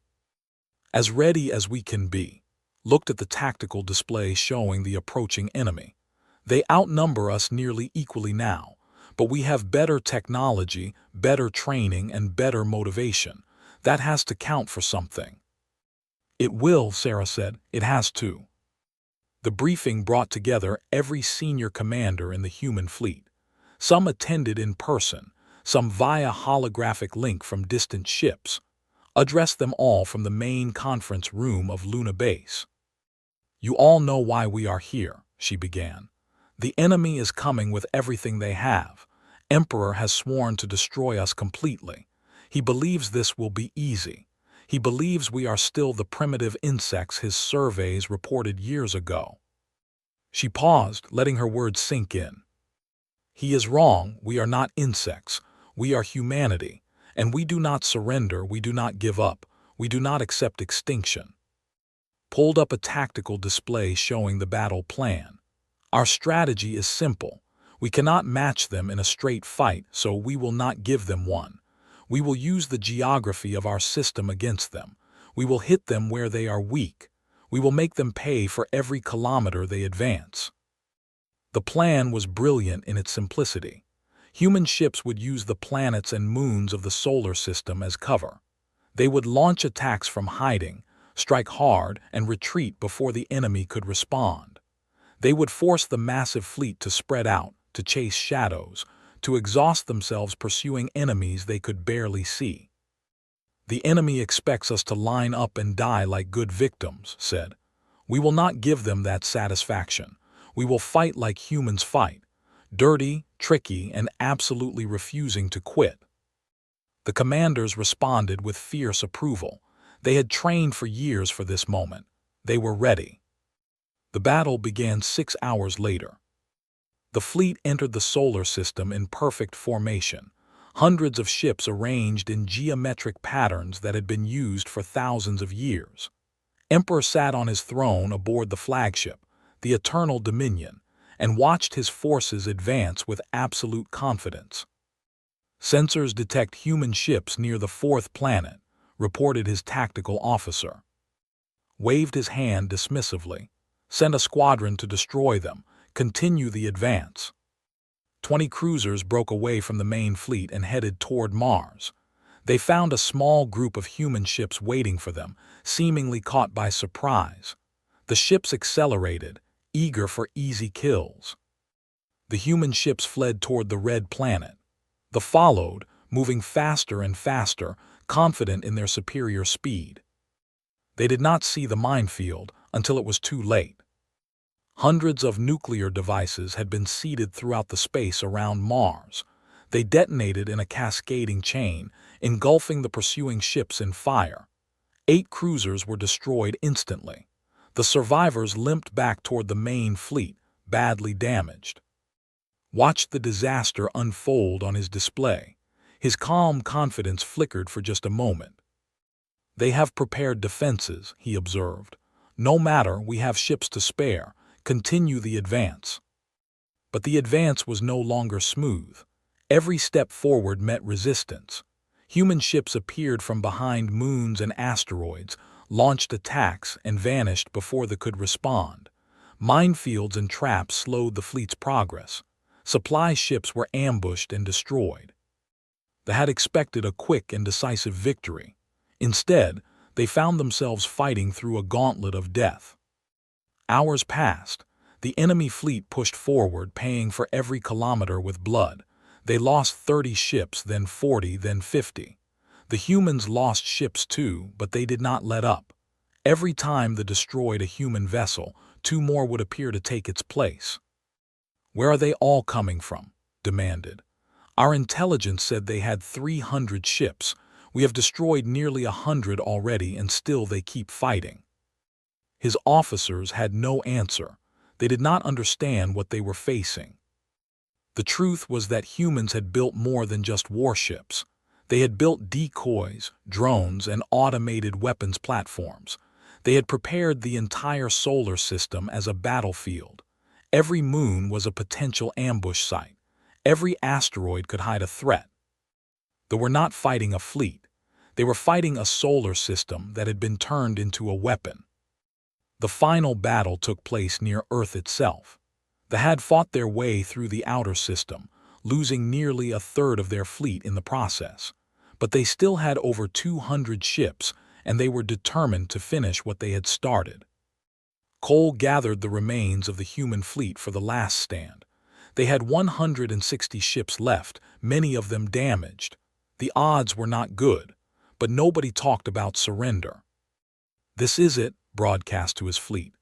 "Behind us is our home, our families, everything we love. If we fail, they will all be destroyed. There is no retreat. There is no escape. We either win here or we die trying." The response came back from every ship, every crew, every soldier. "We understand." The battle began at dawn on a Tuesday morning, Earth time. 200 ships faced 160 human vessels. The largest space battle in the history of either species was about to begin. Emperor watched from his flagship with growing anticipation. "Finally," he said, "they have stopped running. Now we will crush them like the insects they are." He ordered the fleet to attack. They advanced in their traditional formation, weapons blazing. They expected the humans to break and scatter as they had before. Instead, the human fleet charged directly at them. "What are they doing?" asked in confusion. "This is suicide." It was suicide, and it was working. Human ships drove directly into the heart of the enemy formation. They ignored defensive positions and tactical advantages. They flew straight at the enemy and opened fire at point-blank range.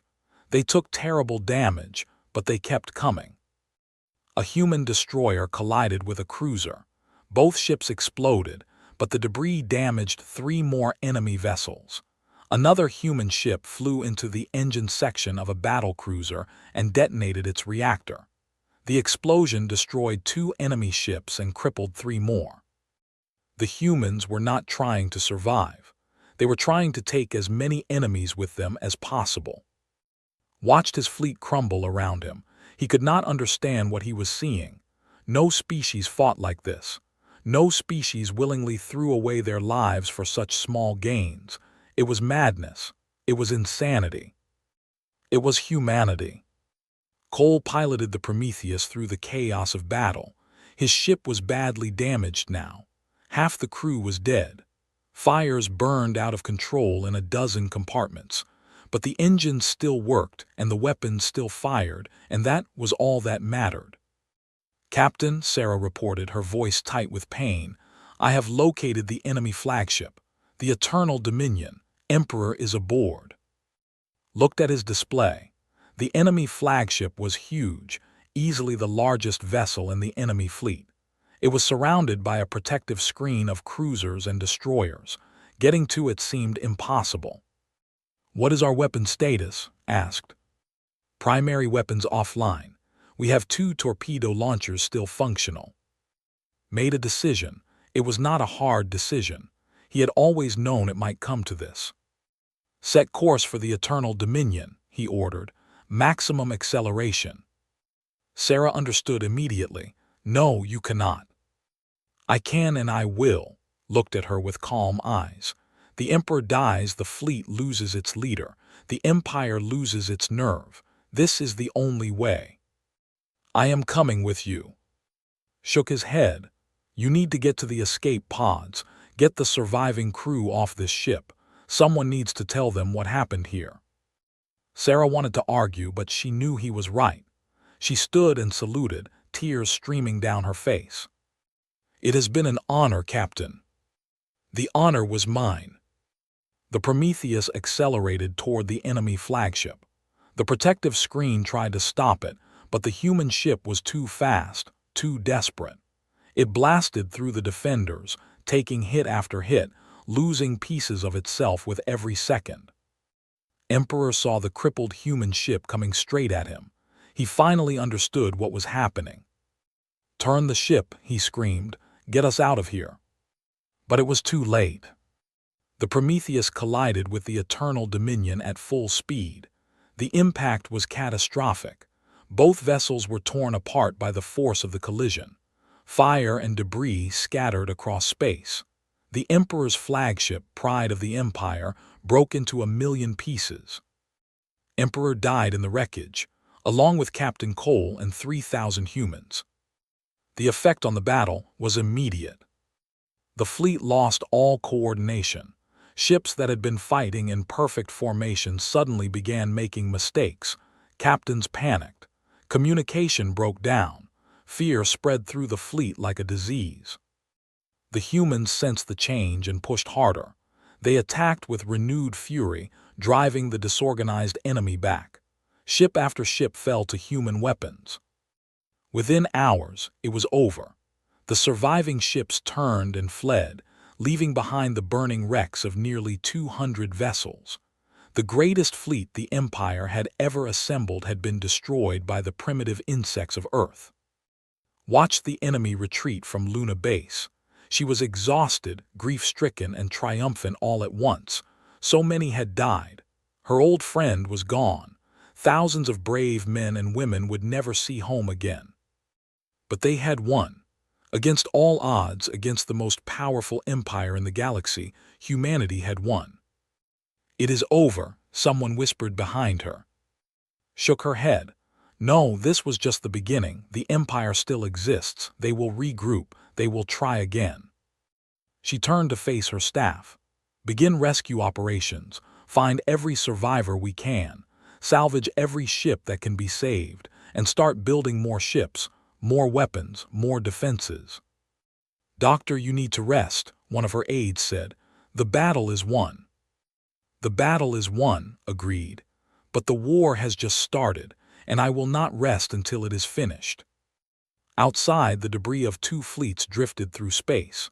Human and wreckage tumbled together, no longer enemies, just metal and ash. Among the wreckage floated the remains of the Prometheus, the ship that had started everything. The ship that had been abandoned as garbage and rebuilt as hope. The ship that had given humanity its first victory and its greatest sacrifice. Cole had died aboard that ship, but his spirit lived on in every human who had seen him fight. He had shown them what courage really meant. He had shown them that even insects could bring down giants. The galaxy would remember this day. The day the Empire learned that humanity was not to be underestimated. The day the balance of power began to shift. And somewhere in the darkness of space, the surviving ships fled toward home, carrying news of their defeat. News that would shake the foundations of their entire civilization. The insects had won. And they were just getting started. The wreckage of the great battle still drifted around Earth when the rescue teams found Captain Cole. Against all odds, he had survived. The impact had thrown him clear of the bridge, and a failing emergency system had sealed him in a section of the ship that had stayed intact just long enough for help to arrive. He woke up 3 weeks later in a hospital on Luna Base, was sitting beside his bed, looking older and more tired than he had ever seen her. "You died," she told him. "Your heart stopped for 6 minutes. The doctors said it was impossible for you to survive." Tried to smile, but his face hurt too much. "I have always been bad at following the rules." Reached out and took his hand. "The war is not over, but the Empire is broken. Their emperor is dead. Their fleet is destroyed. And the entire galaxy knows what happened." Closed his eyes and listened as told him what had happened while he was unconscious. The news of the battle had spread across the galaxy like wildfire. For the first time in 1,000 years, the Empire had been defeated, not just beaten in a small skirmish, but crushed in a major battle. Their emperor was dead.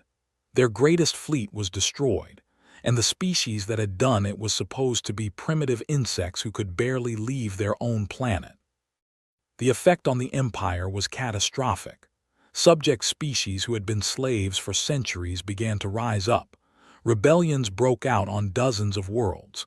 The military, already weakened by the loss of the fleet, could not respond to every crisis. Cracks appeared in the foundations of an empire that had seemed invincible. And humanity was not done. Leaned forward in her chair. We have been receiving transmissions from across the galaxy. Species we have never heard of are asking for help. They want to know if we can do it again. They want to know if we can teach them to fight like we do. Understood immediately. We are not going to stay here and defend, are we? No. Eyes burned with determination. Defense is not enough. The Empire will recover if we give them time. They will rebuild their fleets and come back for revenge. We cannot let that happen. So we take the fight to them. Nodded. We take the fight to them. And we do not stop until the Empire is destroyed and every slave is free. It took another 2 months to recover. During that time, the human fleet was rebuilt and expanded. New ships rolled out of the shipyards every day. Volunteers flooded the recruitment centers, more than could be accepted. Humanity had found its purpose, and nothing could hold them back. The new fleet was larger and more powerful than anything humans had built before. 600 ships, organized into battle groups, each one capable of taking on anything the Empire could send against them. And at the center of the fleet was a new flagship, built from the recovered pieces of the Prometheus. They called it the Phoenix. Cole was given command of the entire fleet, would stay behind to coordinate the war effort from Earth, but she insisted on coming to the launch ceremony. She stood beside as the Phoenix prepared for its first mission. "We started with one broken ship," she said, looking out at the fleet that filled the space around them. "One piece of garbage that the aliens thought was worthless. Look what we built from it." Nodded. It is amazing what humans can do when we have something to fight for. The first target was a military base on the edge of Imperial space. It was heavily defended, but the defense had been weakened by the need to send ships to put down rebellions elsewhere. The human fleet dropped out of faster-than-light travel and attacked without warning. The battle lasted 4 hours. They fought bravely, but they were outmatched. Human ships moved with the same reckless aggression that had defined the defense of Earth. They took risks that no commander would consider. They pushed their ships beyond all safe limits. When the battle ended, the base was in ruins. Human Marines landed to secure the facilities and free the slaves who had worked there. These aliens, members of a species called the, looked at their liberators with disbelief. "Who are you?" their leader asked. "What do you want from us?" The Marine captain removed his helmet and smiled. "We are humans. We want nothing from you except your freedom. Go home. Tell your people that the Empire's days are numbered." The messenger reached his 2 weeks later. Within a month, the entire species had risen in rebellion against the Empire. They were not the only ones. The liberation campaign moved from world to world, system to system. Every victory inspired more rebellions. Every freed slave became a potential ally. The Empire, which had once seemed invincible, was crumbling from within. Cole led his fleet through battle after battle. He became a legend across the galaxy, a symbol of hope for species who had never known freedom. Stories spread about the human admiral who had crashed his ship into an emperor's flagship and survived. Some of the stories were true. Many were exaggerated. All of them helped the cause. Coordinated everything from Earth. She had aged terribly in the years since the war began. Her body was failing, but her mind remained sharp. She directed resources, made alliances, planned strategies. She was the mother of the rebellion, the woman who had seen a broken ship in a Siberian crater and imagined a future where humans could challenge the stars. They tried to strike back. They assembled new fleets and launched counterattacks. Some of these attacks succeeded, destroying human ships and killing human soldiers. But for every victory they won, they suffered 2 defeats. The humans simply would not stop. 5 years after the defense of Earth, the human fleet entered the home system. They had prepared defenses around their capital world. They had gathered every ship they could find, every weapon they could build. They knew that the survival of their species depended on this battle. But they also knew, deep in their hearts, that they had already lost. Cole looked at the enemy formation and felt a strange mixture of emotions. This was the species that had tried to exterminate humanity. They had called humans insects. They had thrown away their ship as garbage, never imagining that the garbage would become their doom.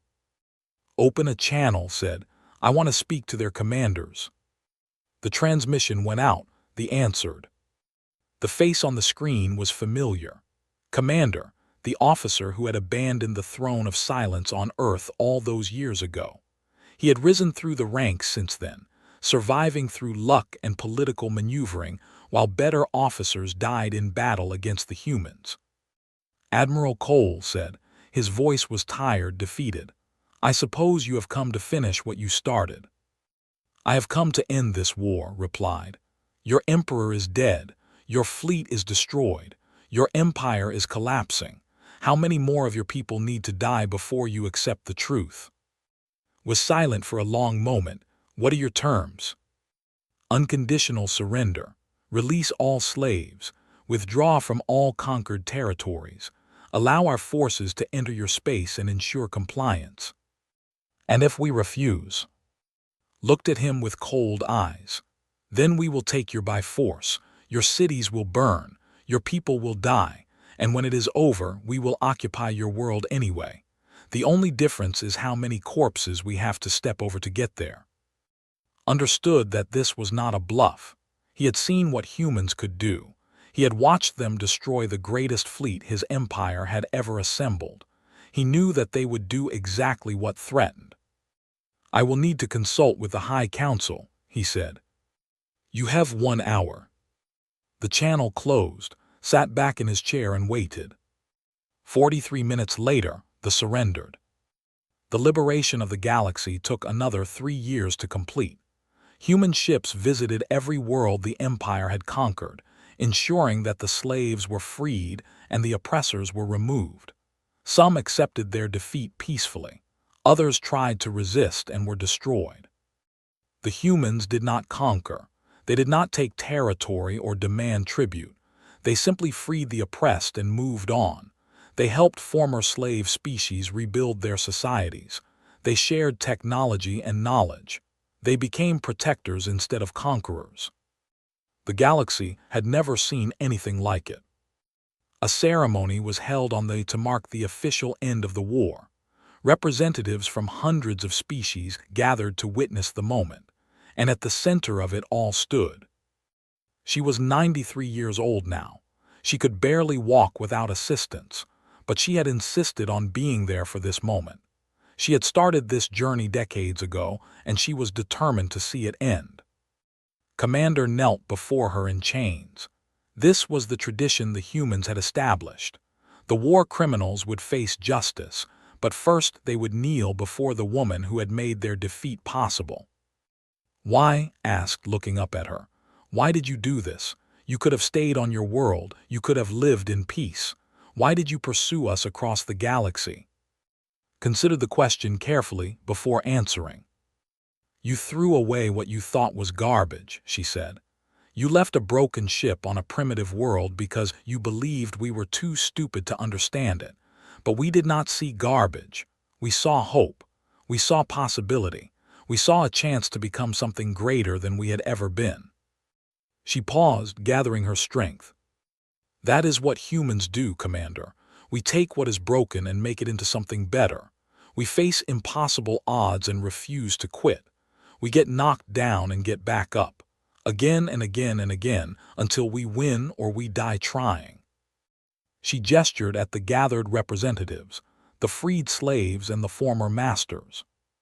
"Your empire was broken long before we arrived. It was built on cruelty and oppression. It had no foundation except fear. We did not destroy it. We simply showed the galaxy that it could be fought. We showed them that the invincible was not so invincible after all. And once they saw that, they did the rest themselves." Lowered his head. "What will happen to us, to my people?" Sighed. "That depends on you. You can spend the rest of your lives nursing your grudges and dreaming of revenge, or you can accept what happened and build something new. The choice is yours. She turned away from him and walked slowly toward the stage where the final ceremony would take place. Cole waited for her there, along with representatives from every species that had fought in the liberation. The ceremony was simple. A declaration was read, proclaiming the end of the Empire and the beginning of a new age for the galaxy. Species that had been enemies were pledged to work together as equals. A new government was established, based on principles of freedom and cooperation that humans had championed from the beginning. Gave the final speech of her life that day. 40 years ago, she said, her voice weak but clear, I walked into a crater in Siberia and saw an alien ship. I saw technology beyond anything humans had ever imagined. But more than that, I saw what humanity could become. She looked out at the crowd, at the faces of 100 different species. We are small creatures in a vast universe. We live for only a moment compared to the stars. But in that moment, we can choose what we stand for. We can choose to be conquerors or liberators. We can choose to spread fear or spread hope. We can choose to tear down or to build up. She smiled, the smile of a woman who had accomplished everything she had set out to do. Humanity chose hope. We chose freedom. We chose to fight for something greater than ourselves. And today, that choice has changed the galaxy forever. She paused, looking at Cole. I am old and I am tired. I will not live to see what happens next, but I know that I am leaving the future in good hands, human hands, and the hands of all our friends across the stars.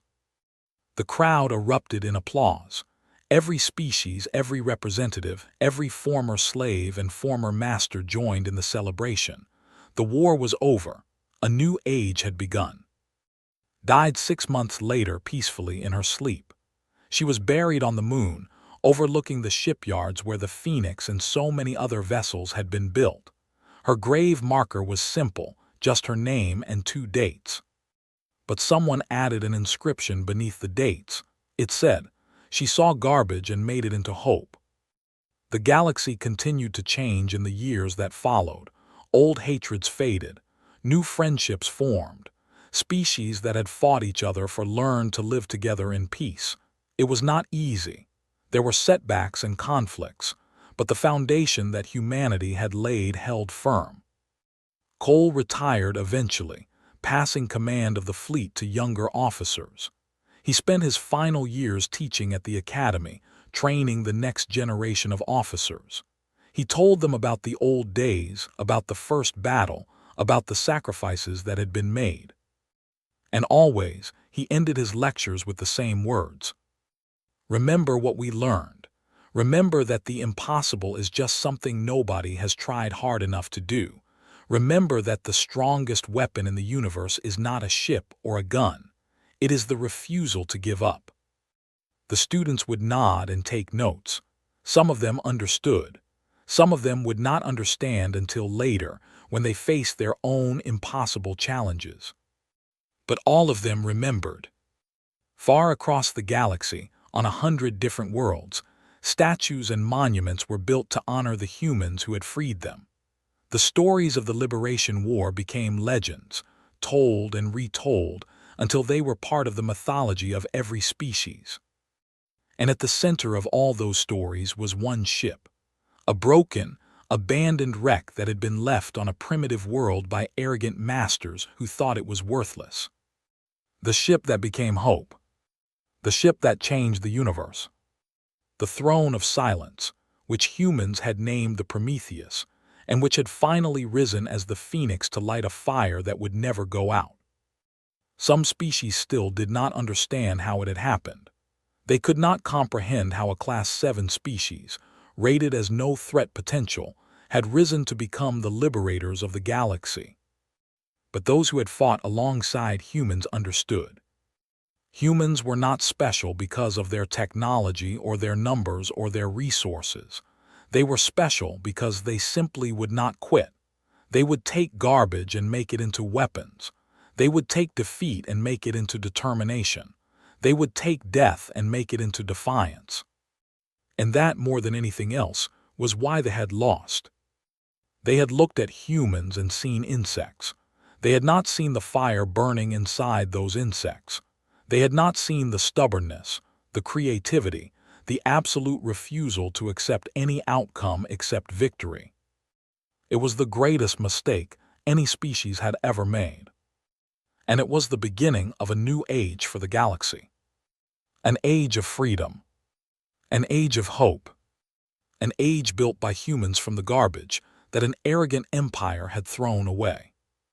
The universe would never forget. And neither would humanity.